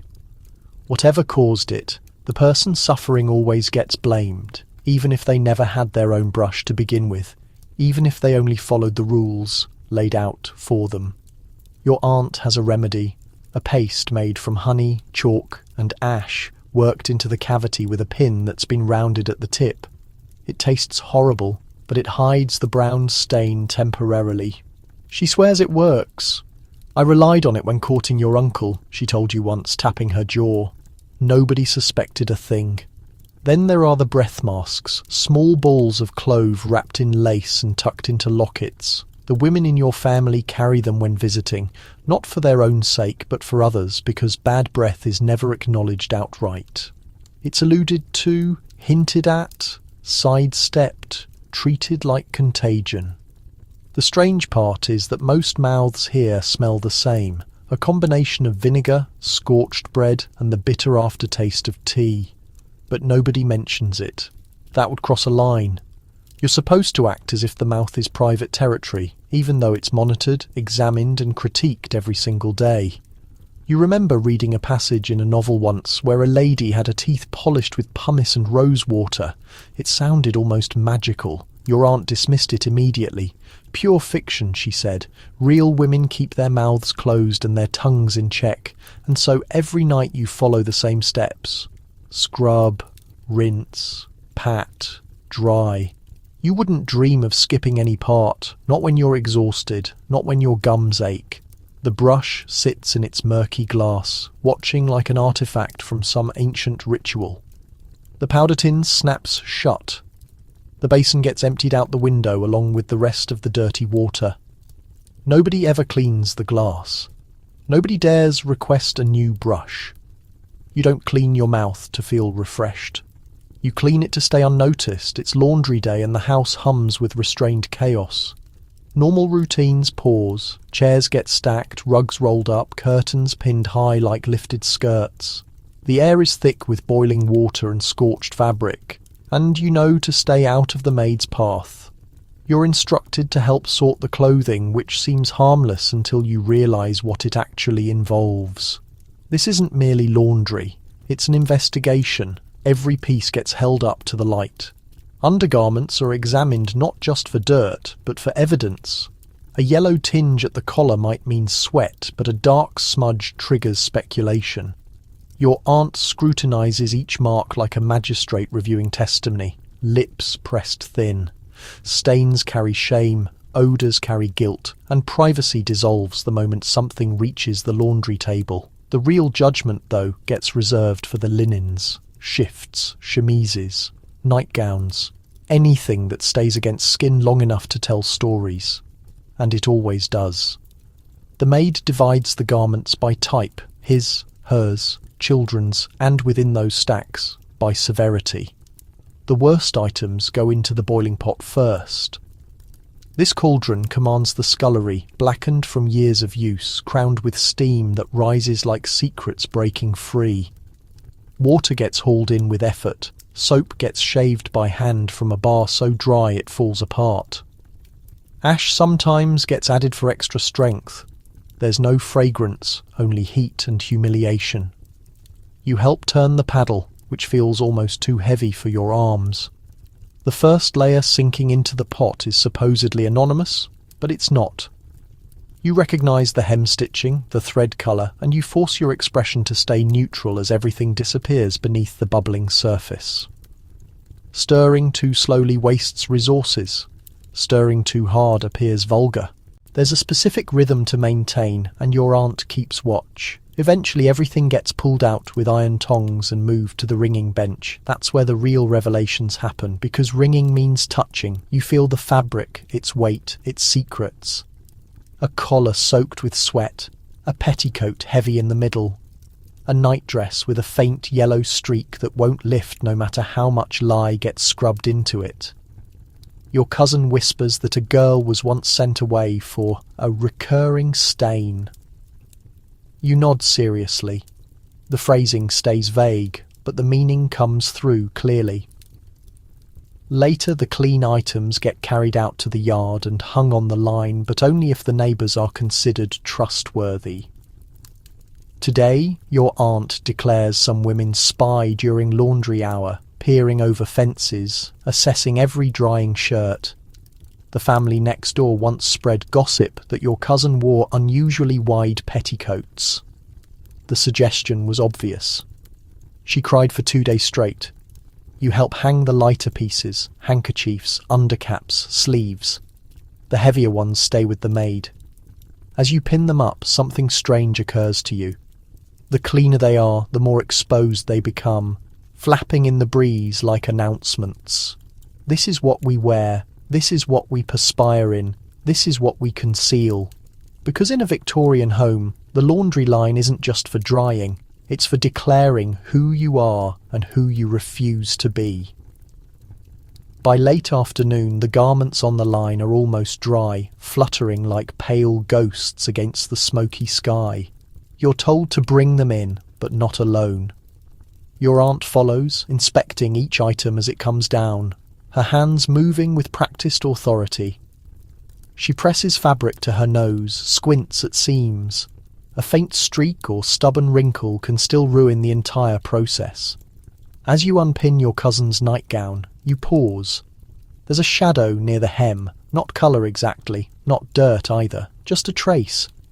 You glance toward your aunt, who takes it from you, holds it up to the light, and says nothing, but you feel the tension tighten between you.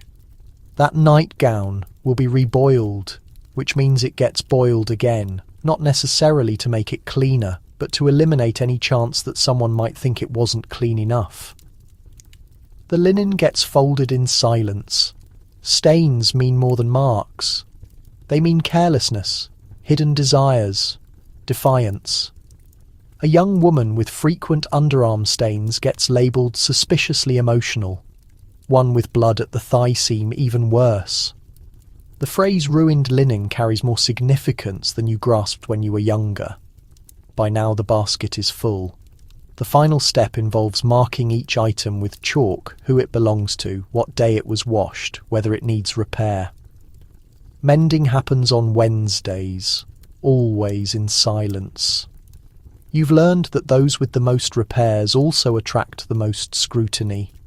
A girl whose underclothes constantly need patching is either desperately poor or excessively active. Neither brings honour. You help carry the basket inside, back to the airing room, an upstairs closet kept warm with a brick stove. The smell there is sharp, a mixture of soap boiled too long, starch and human labour. Garments get laid out on wooden racks. They're not hung, they're arranged. Each petticoat must face the same direction, each shift folded precisely. If a visitor were to look inside, they'd see only organisation. That's the objective. In reality, the airing room serves as the house's final confessional. Here the clothes either pass inspection or quietly vanish. You've watched items disappear before, a chemise that wouldn't come clean, a kerchief someone shouldn't have worn. They get burned, repurposed, or given to the poor. Sometimes they just stop being discussed. Later over supper, your aunt recounts how laundry day went. "Fair," she says, slicing bread. "Better than last week. That counts as praise, believe it or not." She doesn't mention the nightgown. She doesn't need to. The next morning when you collect your folded linen from the airing shelf, everything is technically clean, but as you run your fingers along the edges, you remember what was scrubbed, what was boiled, what barely survived. Because in this house, cleanliness isn't a state of being. It's a defence, a way of saying we're still respectable, we're still in control, even if the soap ran out, even if the water cooled too fast, even if nothing ever feels truly clean. The stains are gone, but the fear remains. It's a mild Wednesday when your nose starts to run, just a tickle at first, a sniff here, a dab there, nothing severe. But your aunt notices. She always notices. Within the hour she's summoned you into the drawing room with a handkerchief already laid out like evidence. "Use this," she says, not unkindly but firmly. The handkerchief is pressed linen, embroidered in the corner with your initials, an expectation. In respectable homes, you're not permitted to carry just any scrap of fabric in your sleeve. No, it must be a proper square, clean, folded correctly, with a faint scent of lavender or camphor, not for your benefit necessarily, but for those around you. In Victorian society, hygiene isn't about comfort, it's about consideration. You hold the cloth carefully, uncertain whether to use it at all. You've watched your cousin turn hers inward after a sneeze, fold it twice, then tuck it back into her cuff as though nothing occurred. That's the ideal, quiet, quick, invisible. A public sneeze, after all, can damage a private reputation. The rules are intricate. Loud nose-blowing is crude. Sniffling too frequently is worse, viewed as attention-seeking or poorly mannered. But wiping without a handkerchief, that's nearly criminal. You remember when your younger brother wiped his nose on his sleeve during a guest's visit? He was made to eat alone for a week, his jacket sent to be washed with salt. And so the handkerchief becomes your protection. You're expected to carry at least two. One in your sleeve, one in your pocket. Sometimes three if you're travelling. One is for yourself, one is for lending should another lady find herself without. The third is the presentation cloth, pure white, untouched, only for display should anyone inquire if you have a handkerchief on your person.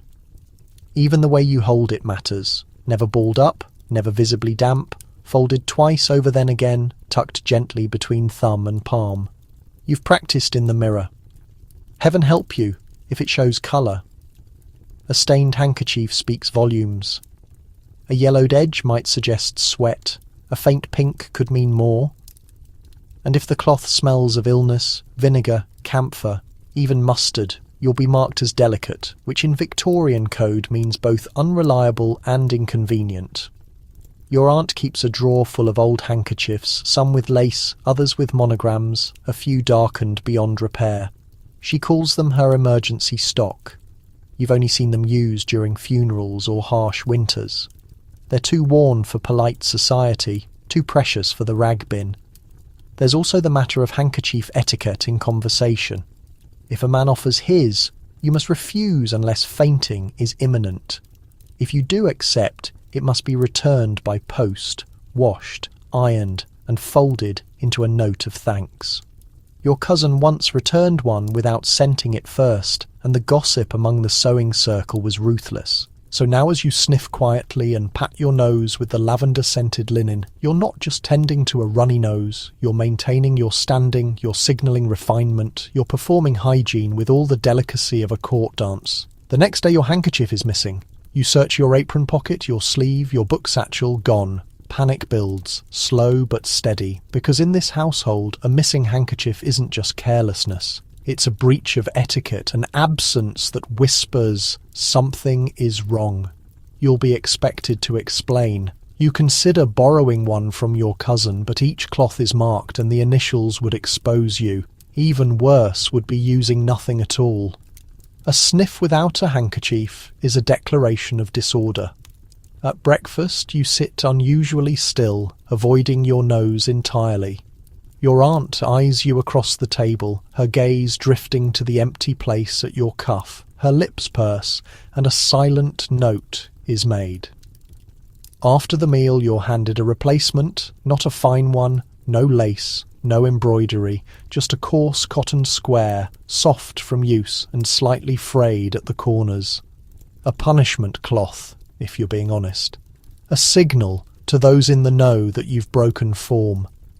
Later that day in town, you keep it balled in your palm, embarrassed by the lack of elegance. You notice the other women's handkerchiefs, how some tuck theirs into reticules lined with velvet, how others pull them from clean pockets with graceful fingers and quiet rustles. One girl sneezes into hers and immediately sprays rose water after, not for herself but for anyone who might have been near. You feel your own cloth growing damp by the time you return home. Your aunt has prepared a lecture, not loud, just disappointed. A lady's handkerchief is her barrier against the world, she says, folding your spare with a practice flick. Never forget that. You don't. That evening you launder the replacement cloth yourself, not in the household tub, but privately, with a teacup of hot water and a scrap of soap. You rub gently, careful not to fray it further, then hang it on your dressing table knob, hoping the lavender sachet nearby might cover the faint scent of vinegar and failure. As it dries, you reflect on how a scrap of fabric came to mean so much in the Victorian home. The handkerchief is a weapon, a shield, a symbol. It absorbs more than tears and sneezes. It absorbs judgment. It's passed silently between suitors, waved from train platforms, pressed to lips in moments of distress, and above all it's watched, always watched.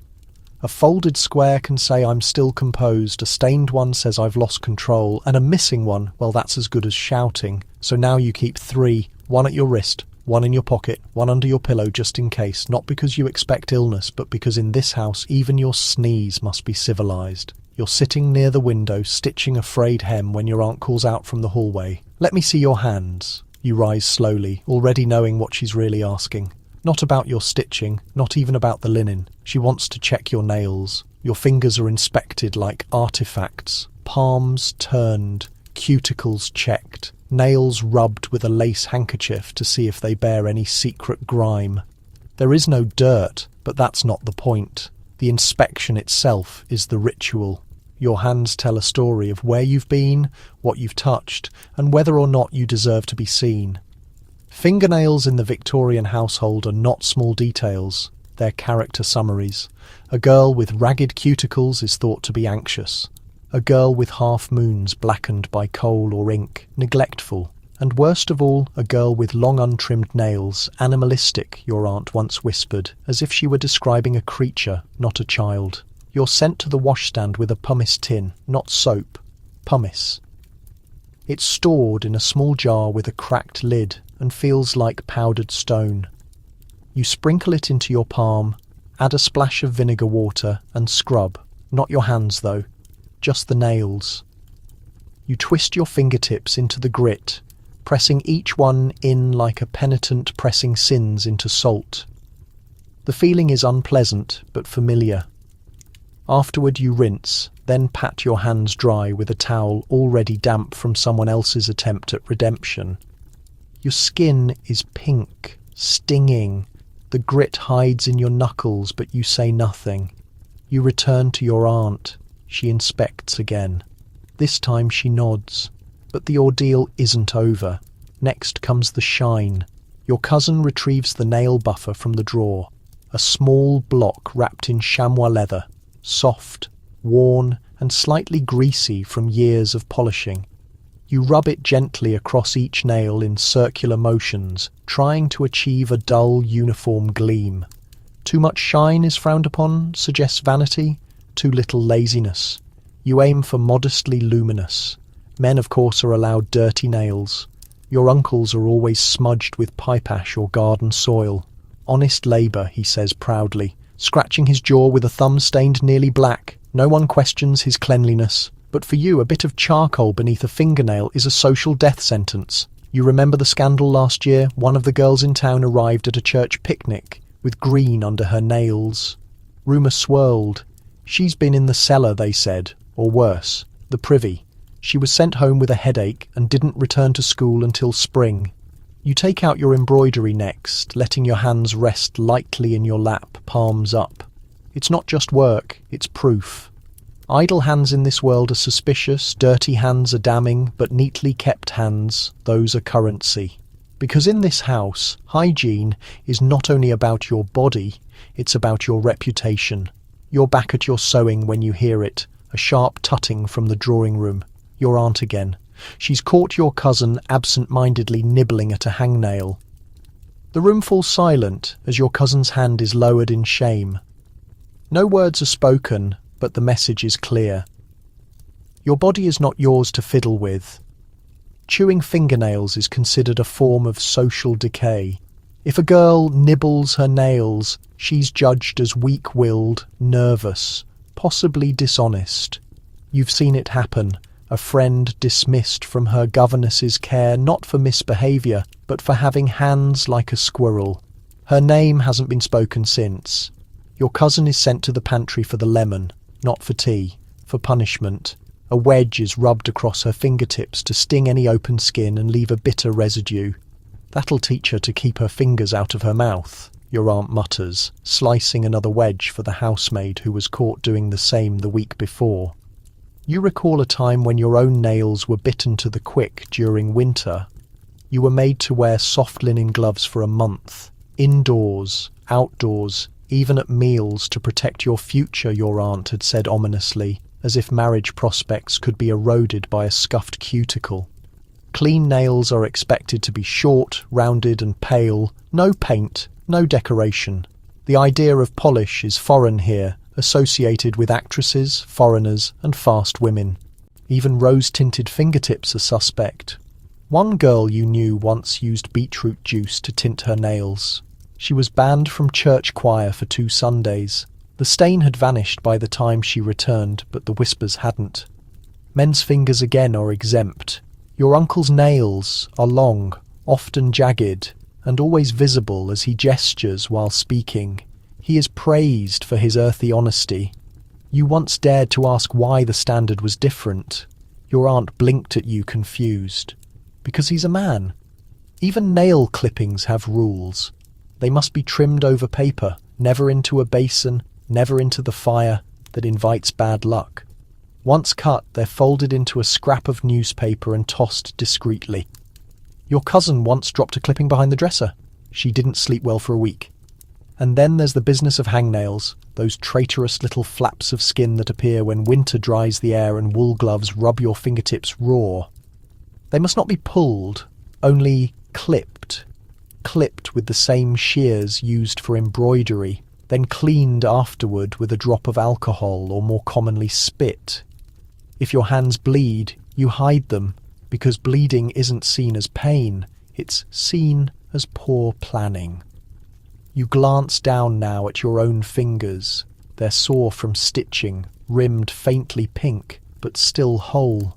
You flex them gently and return to your work, knowing full well the scrutiny that waits, even in the smallest gestures. In this house, the body must never betray its struggles, and your nails, they're the final line of defence. You're dusting the stair railings when your aunt leans in with a whisper. The neighbours notice something. You freeze, not because you've done anything wrong, but because in this house being noticed is its own kind of crime. It's about scent again, apparently.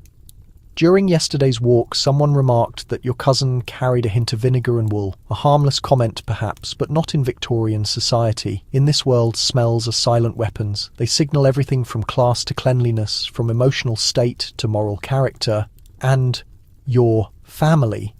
They're determined to win the olfactory war. You're summoned to the linen closet to retrieve the sachets, those fragile bundles of dried herbs wrapped in faded handkerchiefs, lavender, thyme, even crushed mint.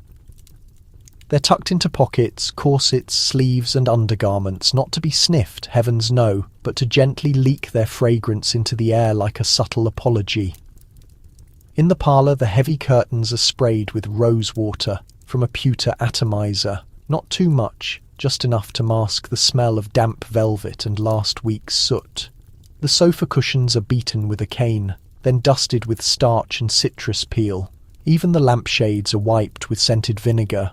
This isn't cleaning, this is scent camouflage. The truth is the house is clean enough, but clean doesn't matter if you smell poor. The greatest insult one Victorian woman could hurl at another wasn't about her clothes or posture, it was she lets herself be known by nose. You've heard stories. One girl from town lost her fiancé because her gloves, never washed, smelled of perspiration. Another was asked not to return to a friend's home after her collar emitted a sour trace. You once saw a woman stop mid-conversation to pull a sachet from her reticule and hold it discreetly to her nose. She claimed a breeze carried in something unfeminine.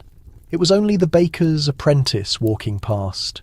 You know your own scent by now, linen starch, a hint of soap, a trace of scalp oil. On humid days, you've been taught to recognise it, not to embrace it, and when you notice it, when you really notice it, you're expected to act. The family has a scent hierarchy. The father may carry the smell of tobacco and horse leather, that's seen as masculine, even noble.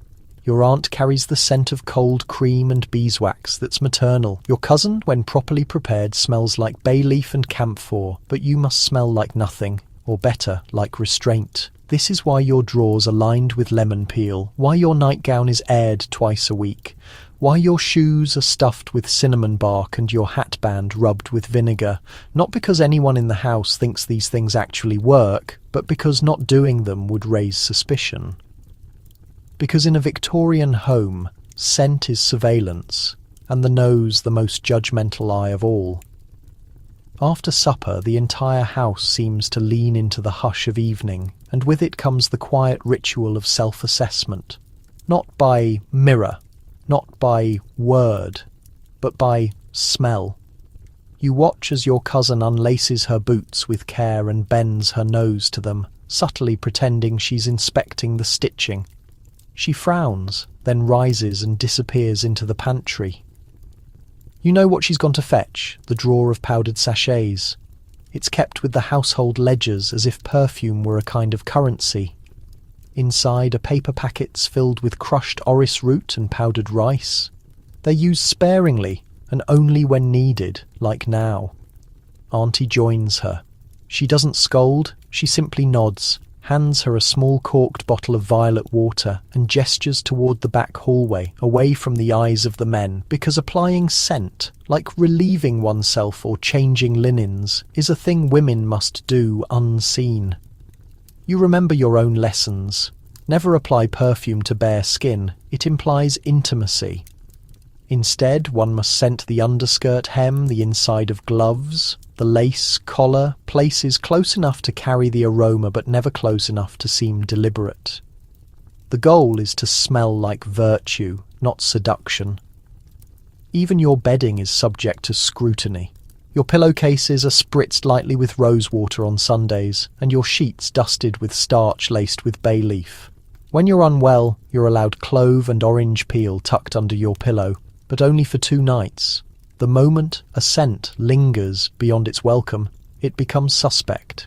Your aunt's friend once swept in wearing perfume so thick it settled into the upholstery like honey. Whispers floated through the room about animal musks and Parisian essences. The next morning your aunt quietly laundered every curtain just to be certain nothing remained, because a scent that stays too long provokes uncomfortable thoughts. What made it cling like that? Where did she get it? What's she trying to hide? Even the household dog must remain odourless.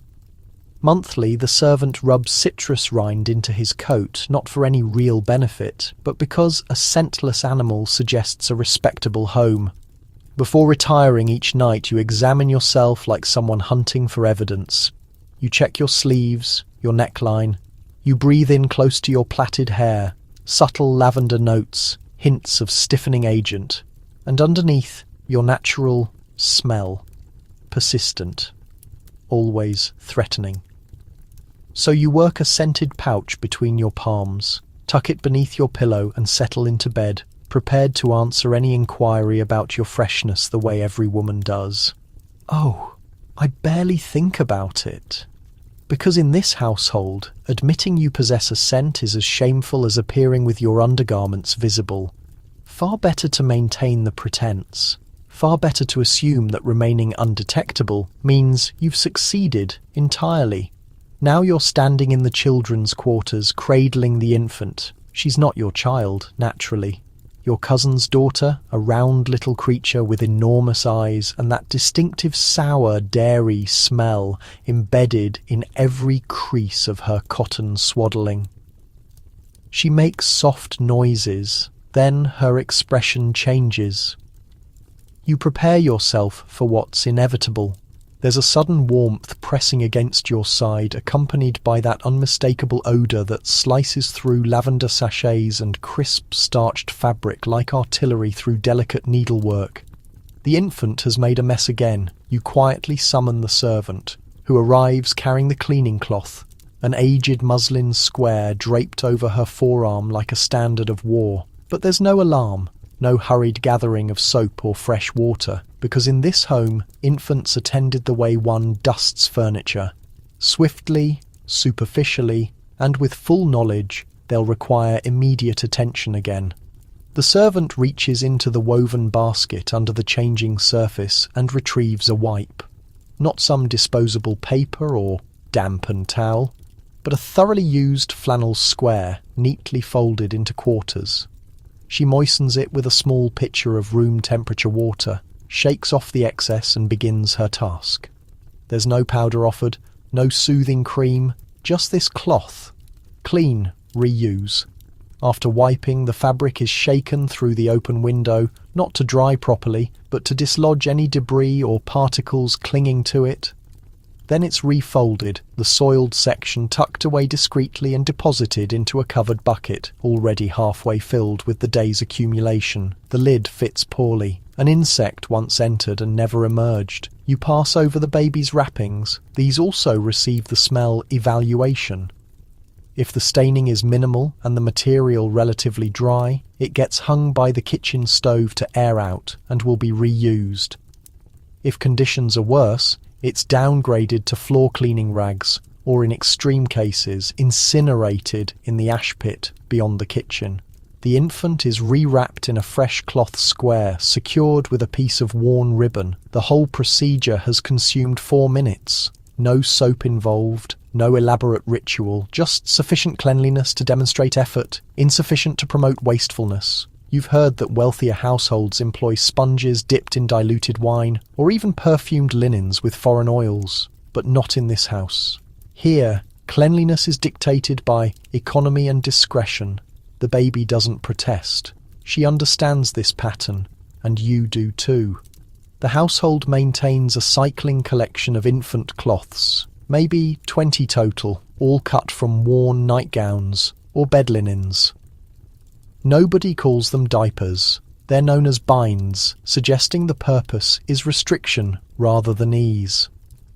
Weekly, the entire collection is boiled in the same pot used for undergarments, and nobody discusses it. You once witnessed a servant drop one. She stepped directly on it rather than allow anyone to observe. That particular cloth never rejoined the collection because in this household even infants must maintain discretion. Their accidents aren't excused, they're concealed. That evening you're assigned the task of folding the clean binds. They've just finished drying on the kitchen line, rigid from sunshine and stiffening agent, though the subtle evidence of their former purpose still persists. Not invisible marks, those have been thoroughly scrubbed away, but in your awareness you remember each cloth's history. Every piece is folded twice, then once more, until it becomes a compact flat square, resembling a napkin at an elegant meal. Appearance matters even in this context. Your aunt insists a properly folded bind indicates a properly managed household. She has a point. These cloths receive more scrutiny than the infant. You arrange them in the nursery drawer, stacked in neat rows, with the fresher ones positioned on top, not because they're more sanitary, but because they're less abrasive. The older ones, worn thin through repeated use, irritate delicate skin and only emerge when the others have completed their rotation. The drawer carries faint traces of soap, vinegar, and something more persistent, something resembling accumulated time. You close it carefully. Shortly after, when the baby grows fussy again, you reach for a clean cloth, only to discover your cousin already attending to her, the bucket nearby almost completely full. She works swiftly, mechanically, as though wiping liquid from a surface. She doesn't murmur sweetly. She doesn't hesitate. Her movements are confident, her expression blank. When finished, she secures the cloth with a practiced twist and slips the soiled one into the bucket. She presses the lid down, deliberately. This attempt. You peer inside and glimpse something rose-coloured. Not blood exactly, just the pattern from an old nightgown, floral designs now stained a deeper crimson. It was once your grandmother's garment, converted now into the ultimate barrier between an infant and everything else. There's something poetic about it, something melancholy. You recall something your aunt mentioned years ago. The first lesson a child absorbs is embarrassment. Silent, constant, tucked between the thighs. You couldn't grasp it at the time. You understand now. Here, cleanliness isn't about virtue. It's about tradition. Every cloth, every wipe, every washing is part of a sequence, transferred from woman to woman, connected through silence and scalding water. Even the infant, who has no words, already participates. She recognizes the cold touch of a damp cloth. She recognizes how her protests are dismissed if the water supply is limited or the fire burns low. She recognizes that being clean doesn't equal being content, and so the custom persists. The cloths are folded, the bucket is cleared, the child is wrapped. And the embarrassment, gentle, quiet, and thoroughly absorbing, is transmitted once more. It's Friday afternoon, and the sun angles low through the decorative curtains, filling the sitting room with a golden brightness that somehow makes everything appear simultaneously more truthful and more harsh. That's when your aunt spots the mark. Not on the floorboards, not on the drapery, on your apron, a stain right there, close to the bottom edge, pale brown, dried and crusty around the perimeter. Might be meat drippings, might be tea, might be something else entirely. But in this household, the source is irrelevant. What's relevant is its presence and its visibility. Your aunt's expression hardens, not with fury, with letdown. A stain to her isn't merely dirt, it's a communication, one you've broadcast to the world without authorization. Get the salt, she says softly, without even glancing your way. You comply. The stain removal ceremony begins in the kitchen. The servant prepares the standard tools: a small dish of salt, a chipped bowl containing milk, a blunt butter knife, a stiff-bristled toothbrush that's been repurposed long ago for fabric instead of teeth. Everything is arranged like surgical instruments. No conversation, no interruptions. You kneel on the stone floor and spread your apron flat, smoothing it carefully with deliberate hands. You start by scraping, not rubbing, scraping with the dull blade, removing whatever surface debris will come loose.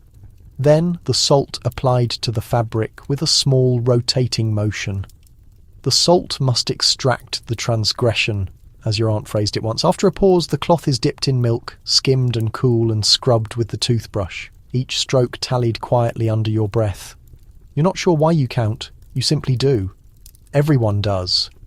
Perhaps because excessive scrubbing thins the material, insufficient scrubbing leaves the stain. There's something simultaneously timeless and ridiculous about it. You remember your cousin once discovered with an ink mark on her sleeve. She wept while she scrubbed, not from fear of discipline, but because the ink refused to budge. For 3 days she kept her sleeves extended, even during warm weather, because in this household a stain is a narrative you never intended to share, and stains manifest in various ways. Tea stains receive the most forgiveness, ink considerably less. Blood is scarcely mentioned. Grease, paradoxically, is the most condemned. It suggests carelessness, inattention, a woman who's not being careful. Your apron stain, likely from roasted meat drippings, which means it occurred during dinner, which means witnesses might have noticed, which means humiliation. And so you scrub. The salt abrades your knuckles. The milk gives off a slightly sour odour. The toothbrush handle is tacky with old stiffening agent. But you continue, because if the stain persists, the garment must be re-washed. If that proves unsuccessful, it must be cut into smaller cloths. And if that fails, if it's beyond saving, it's incinerated. Garments aren't permitted to deteriorate quietly. They must either regain their form or vanish. The stain on your apron starts to lighten. Not disappear, but lighten. You work it until your fingers throb and your knees register every irregularity in the stone floor. Because in this household there's no such thing as an innocent spot, only messages decipherable by everyone. And you've mastered making yours invisible. By the time you stand, apron still wet, your hands are shaking faintly, Not from physical effort, but from the intense weight of understanding that the tiniest mistake in this household can transform into a social transgression. You hang the apron beside the stove, the old cast iron one that never truly cools, and observe the fabric darken, then lighten as moisture evaporates. You're hoping the mark won't resurface. Sometimes they do, like spectres, particularly the persistent ones. Oil, gravy, perspiration. They disappear when wet, only to manifest the following morning like uninvited visitors at the breakfast table. Your aunt doesn't examine the cloth again. She has no need. She trusts you followed the procedure. If the stain endures, you'll understand what comes next. That's the standard. The assumption. Silent obedience. No justifications. Later you enter the needlework room, where your cousin sits bent over a shirt collar, carefully working at a yellowish streak near the neckline. Sweat. The most natural of stains, and the most forbidden in refined circles. Perspiration simply doesn't exist here, and yet every collar in this household has carried the trace of it. She's using a lemon slice, fresh, neatly halved, pressing it along the fabric with slow, measured pressure. The citric acid works at the discoloration, removing it as though stripping embarrassment from flesh. She works silently, whispering a verse under her breath. It's one you've both memorized since girlhood. Lemon for the streak, salt for the splash, milk for the smudge, and soap for the backbone. It was initially taught to you by a governess who'd previously worked in a duchess's household, a woman who claimed a lady's standing could be assessed by the condition of her table linens. You assumed she was exaggerating. She was not. Beside your cousin sits a pile of discarded cuffs and collars, yellowed along the borders. Some will be trimmed and resewn into new edges. Others will become patches or cleaning rags. None will be squandered, but all will carry judgment. Because in this home, cleanliness is not simply about odour or spots. It's about dominance, and dominance is paramount. You recall the story of Great Aunt Fanny, who once struck a servant for presenting her a towel that smelled faintly of boiled vegetables. Not because it was dirty, but because it revealed a breach of protocol. Kitchen linens were never to be washed with dining linens. The household remembers these violations even after the people forget. Stains are not merely physical blemishes, they are indicators of violations. The incorrect towel, the incorrect soap, the incorrect basin. One error, and your body broadcasts a narrative you never meant to tell. Back in the kitchen washing area, the cook's assistant is scrubbing the floor with vinegar and sand. She hums while she works. Her rag once belonged to your mother, an undergarment worn threadbare with age and use. Now it grinds against stone and grime, reabsorbing the household's silence. Tomorrow, someone else will create a mess. Tomorrow, someone else will kneel on the cold floor, and tomorrow they'll recite that same verse, praying the lemon proves effective. Because here, the real struggle isn't against dirt, it's against being perceived. You wake earlier than normal, roused not by daylight, but by scent. A sweetness thick and acrid, like decaying fruit abandoned too long in a dish. You recognise that scent. Everyone in the household does. It's the hair treatment, and today is washing day. Not for clothing, not for bed linens. For you. Victorian cleanliness may appear strict, but here's the reality. They don't bathe frequently. In etiquette guides, bathing the entire body was often regarded as a weekly chore. Daily washing, limited to the face, hands, and carefully referenced intimate areas. Anything more required preparation, approval, and a resilient spirit. You descend to the back washing area, already filled with steam. The tub, oval-shaped, shallow, made of tin, sits before the fire like a dormant creature. Water has been warming since sunrise in blackened kettles. The servant pours in the third kettle, now cautiously mixing it with cold drawn from the manual pump. The floor is covered with towels, a rigid bristled brush, a bar of yellow soap, and that bottle, amber-coloured glass, sealed tightly. You undress with the curtain pulled, though modesty here concerns propriety more than privacy. Everyone in the household has witnessed someone else bathing at some moment. The discomfort isn't in nakedness, it's in who wields the brush. Today your aunt will oversee. That's fortunate. Last time it was the housemaid and she scrubbed as though cleaning a carpet. You lower yourself into the water gradually, flinching as the heat discovers the irritated spots behind your knees. Then arrives the soap, dense, waxy.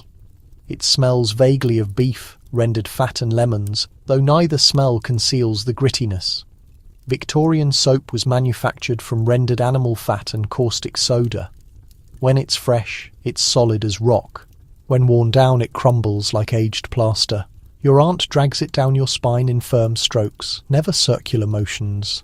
Straight lines, always straight lines. There's a technique. You're not scrubbing away grime, she tells you. You raise it up, but it doesn't register as lifting. It registers as atonement. Your head comes next. The brown glass bottle gets uncorked. With a sharp breath, the smell strikes like alcohol mixed with roses, though the roses withered ages ago. Bay rum, vinegar, quinine.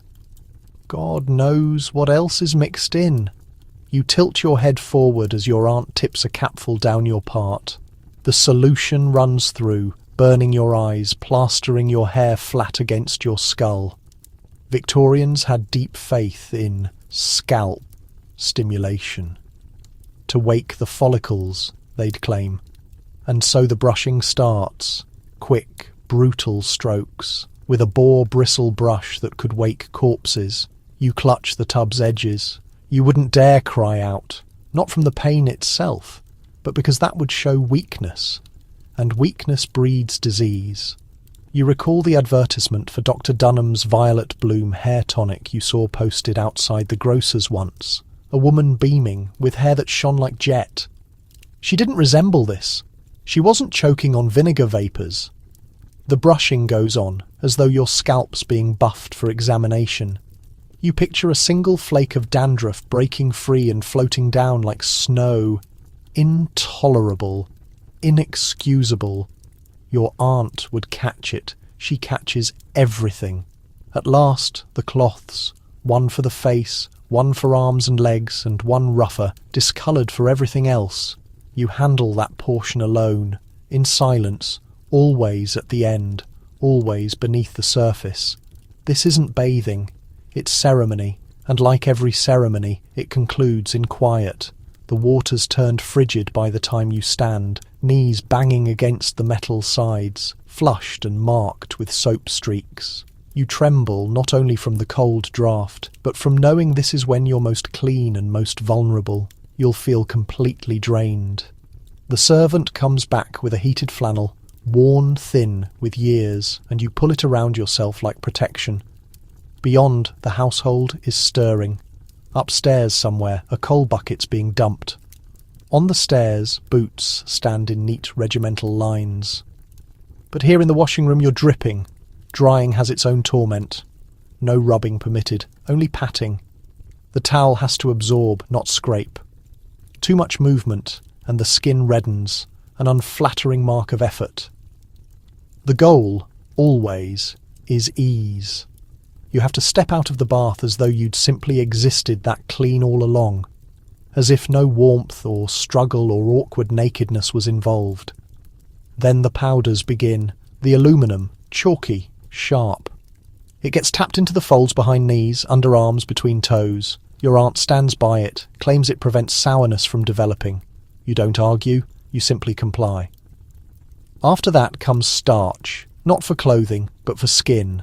A delicate white rice powder kept in a small engraved ivory container. It carries the faint smell of violets. You press a puff into it and dust your throat, shoulders, even your knuckles. It absorbs moisture and covers anything that might emerge again too quickly. Only now, nearly an hour in, do you get dressed. Underclothes first, freshly boiled and pressed smooth. The drawers are stiff with starch, the shift rigid and squared off. Then the corset gets laced up, tightened with disapproval, and over everything the facade. A light day gown with delicate edging and no trace of the ordeal that just happened underneath. You glimpse your reflection in the washing room's steamed mirror. a girl appearing calm, refined, smelling slightly of citrus and camphor. Nobody will suspect. She wept when the vinegar touched her scalp. Nobody will suspect she winced at the cold. You move back into the hallway, the waxed floorboards clicking under your shoes. Your aunt doesn't glance up from her accounts as you walk by, but she does comment. You remembered behind the ears, I assume. You nod. She doesn't bother checking. She trusts the method. Behind you, the washing room door shuts. The bathwater's still sitting there cooling, scattered with loose hairs, bubbles holding onto the edges. The servant will empty it shortly, throw the rags into the pot for sterilizing, and scour the basin with salt. The ceremony resets. And you'll attempt not to perspire because nothing destroys cleanliness like evidence that the body functions. Later that night, you'll sit in the parlour, hands clasped, hair smoothed down. You'll drink lukewarm tea and pretend you've been pristine always, that your body never shed, that your scalp never burned, that hygiene in this household is seamless. But under the starch and citrus, your skin knows differently, and it prickles. You've dedicated years perfecting the skill of looking clean. But tonight's an exception. It's a formal dinner, not just any meal. A complete table of 12 with visiting relatives from Bath, a strict aunt from Surrey, and a gentleman whose moustache alone seems capable of disapproval. The household is in disorder, but hushed disorder. Everything pulses beneath appearances, and that's exactly how it should appear. Flawless on the surface, chaos hidden below. The preparations don't begin in the kitchen, but at the bathroom shelf, because for Victorian hosts, hygiene wasn't simply washing. It was strategic concealment. You don't clean yourself to achieve cleanliness. You clean yourself to seem untouched by the mess of existence. You start with teeth, tooth powder, not cream, and definitely not with a brush that's still viewed as somewhat extreme. Instead, you take a strip of linen fabric, wind it firmly around your pointer finger, press it into a tin of greyish-brown powder made from chalk, charcoal and ground cuttlebone. It smells oddly like mint, courtesy of dried peppermint leaves crushed to dust. You work in slow circles, no bleeding, no sound. Spitting is crude, so you blot instead with a lace-bordered handkerchief folded in quarters, reserved solely for the mouth. You'll throw it away discreetly afterward. Then come nails. Fingernails should be trimmed short, rounded, and colourless, not rosy. Pink implies blood flow implies work. So you polish gently with a mixture made from beeswax and lemon juice. A fine cloth finishes the job. No nail scissors here. Those are implements. Implements belong to people who labour. Behind you, the chamber is filling with steam from the iron warming near the fireplace. A servant is pressing the tablecloth with lavender water so even the fold smells refined. You lift your arms and inhale once. Still tolerable, still moisture-free. But to be safe, you touch a drop of lavender oil beneath each arm, then a bit beneath your jaw. Not excessively. You aim to hint at freshness, not fragrance. Fragrance is crass, unless it's French and purchased on Bond Street. Then arrives the ultimate test. The gloves. You work your hands into them. Supple kidskin, pearl-toned and newly whitened with chalk powder. If there's any hint of moisture, the gloves will cling. If your nails are rough, they'll snag. If your hands aren't powdered, they'll leave marks inside the glove, which will haunt you privately for weeks. But tonight, the gloves slide on like water. You're prepared. Outside, the table's arranged, the crystals gleaming, the soup's simmering. Somewhere a servant is scrubbing her nails with lemon because she handled a turnip too long, and the odour persists. Hygiene isn't only about yourself. It's about your presence. Everywhere you move, rest, converse or drink, your cleanliness must trail you like invisible perfume, unspoken, but absolutely necessary. And you've mastered it all, from earwax treatments to starching your shift, from keeping napkins smooth to breathing through your nose during chamber pot time. You've experienced the full range. But tonight, your sole responsibility is to look flawless. And you do. From the gleam of your hair to the quiet movement of your gloved fingers, everything implies a life unmarked by perspiration, dirt, or hardship, even though you've spent the entire day purifying yourself nearly out of existence. You take your place at the dinner table precisely as the clock strikes. 12 courses stretch before you. 12 courses where bearing must stay exact, laughter controlled, and silverware soundless. But most importantly, you must remain dry. The fire pops close by, the roast releases steam, and somewhere between the oysters and the lamb, your underarms start to tingle. Not with moisture, with the terror of moisture. Because Victorian hygiene wasn't about eliminating dirt, it was about hiding it. The worst offence wasn't being soiled, it was letting anyone discover it. So you remain motionless, you take careful breaths, you taste your wine slowly, without moistening your lips excessively in case someone spots a mark on the glass. Beside you, the gentleman from Bath touches his forehead with a cambric cloth embroidered with his initials. Of course, he smells faintly of bergamot and shaving cream. You wonder how long he stood in his room that morning, selecting which scent covered sweat without implying he'd ever needed to. Across the way, your cousin lets her napkin fall. As she leans down, you notice her shift. Starched, certainly, but with the slightest ring of yellow at the armpit. A stain, a confession. You avert your eyes immediately. You'll never speak of it. The dinner inches along. You smile on cue, laugh only when appropriate, and when the last bite of trifle disappears, you excuse yourself gracefully and float down the passage to your bedroom. Once through the door, you turn the lock. The instant the bolt slides home, you breathe out fully. You strip off the gloves, one fingertip at a time. Inside, your palms are wet. They're always wet. You slip off the dress, deliberately reversing it so any damp spots face inward. You inspect the shift, still white, still decent. Then, standing near the candlelight, you lift your arms and detect nothing. You've succeeded. Tomorrow the cycle starts over, boiling the linens, brushing the hair, choosing between the alum or the clove oil. Again, you'll perform the rituals, because in this household, like every proper Victorian home, there's no state of being clean. There's only the perpetual act of seeming clean. And now you grasp the reality. Cleanliness isn't about innocence, it's about theatre. The glove, the starch, the lavender water, the chalk, all props, and you, your centre stage. The performance never truly ends. Not in this household, not in this age. But for now, beneath this candle's soft light, you permit yourself one small, private luxury. You scratch your scalp, not forcefully, just adequately, and grin. So now the gloves are removed, the corset's loosened, and the water in the bowl has stilled.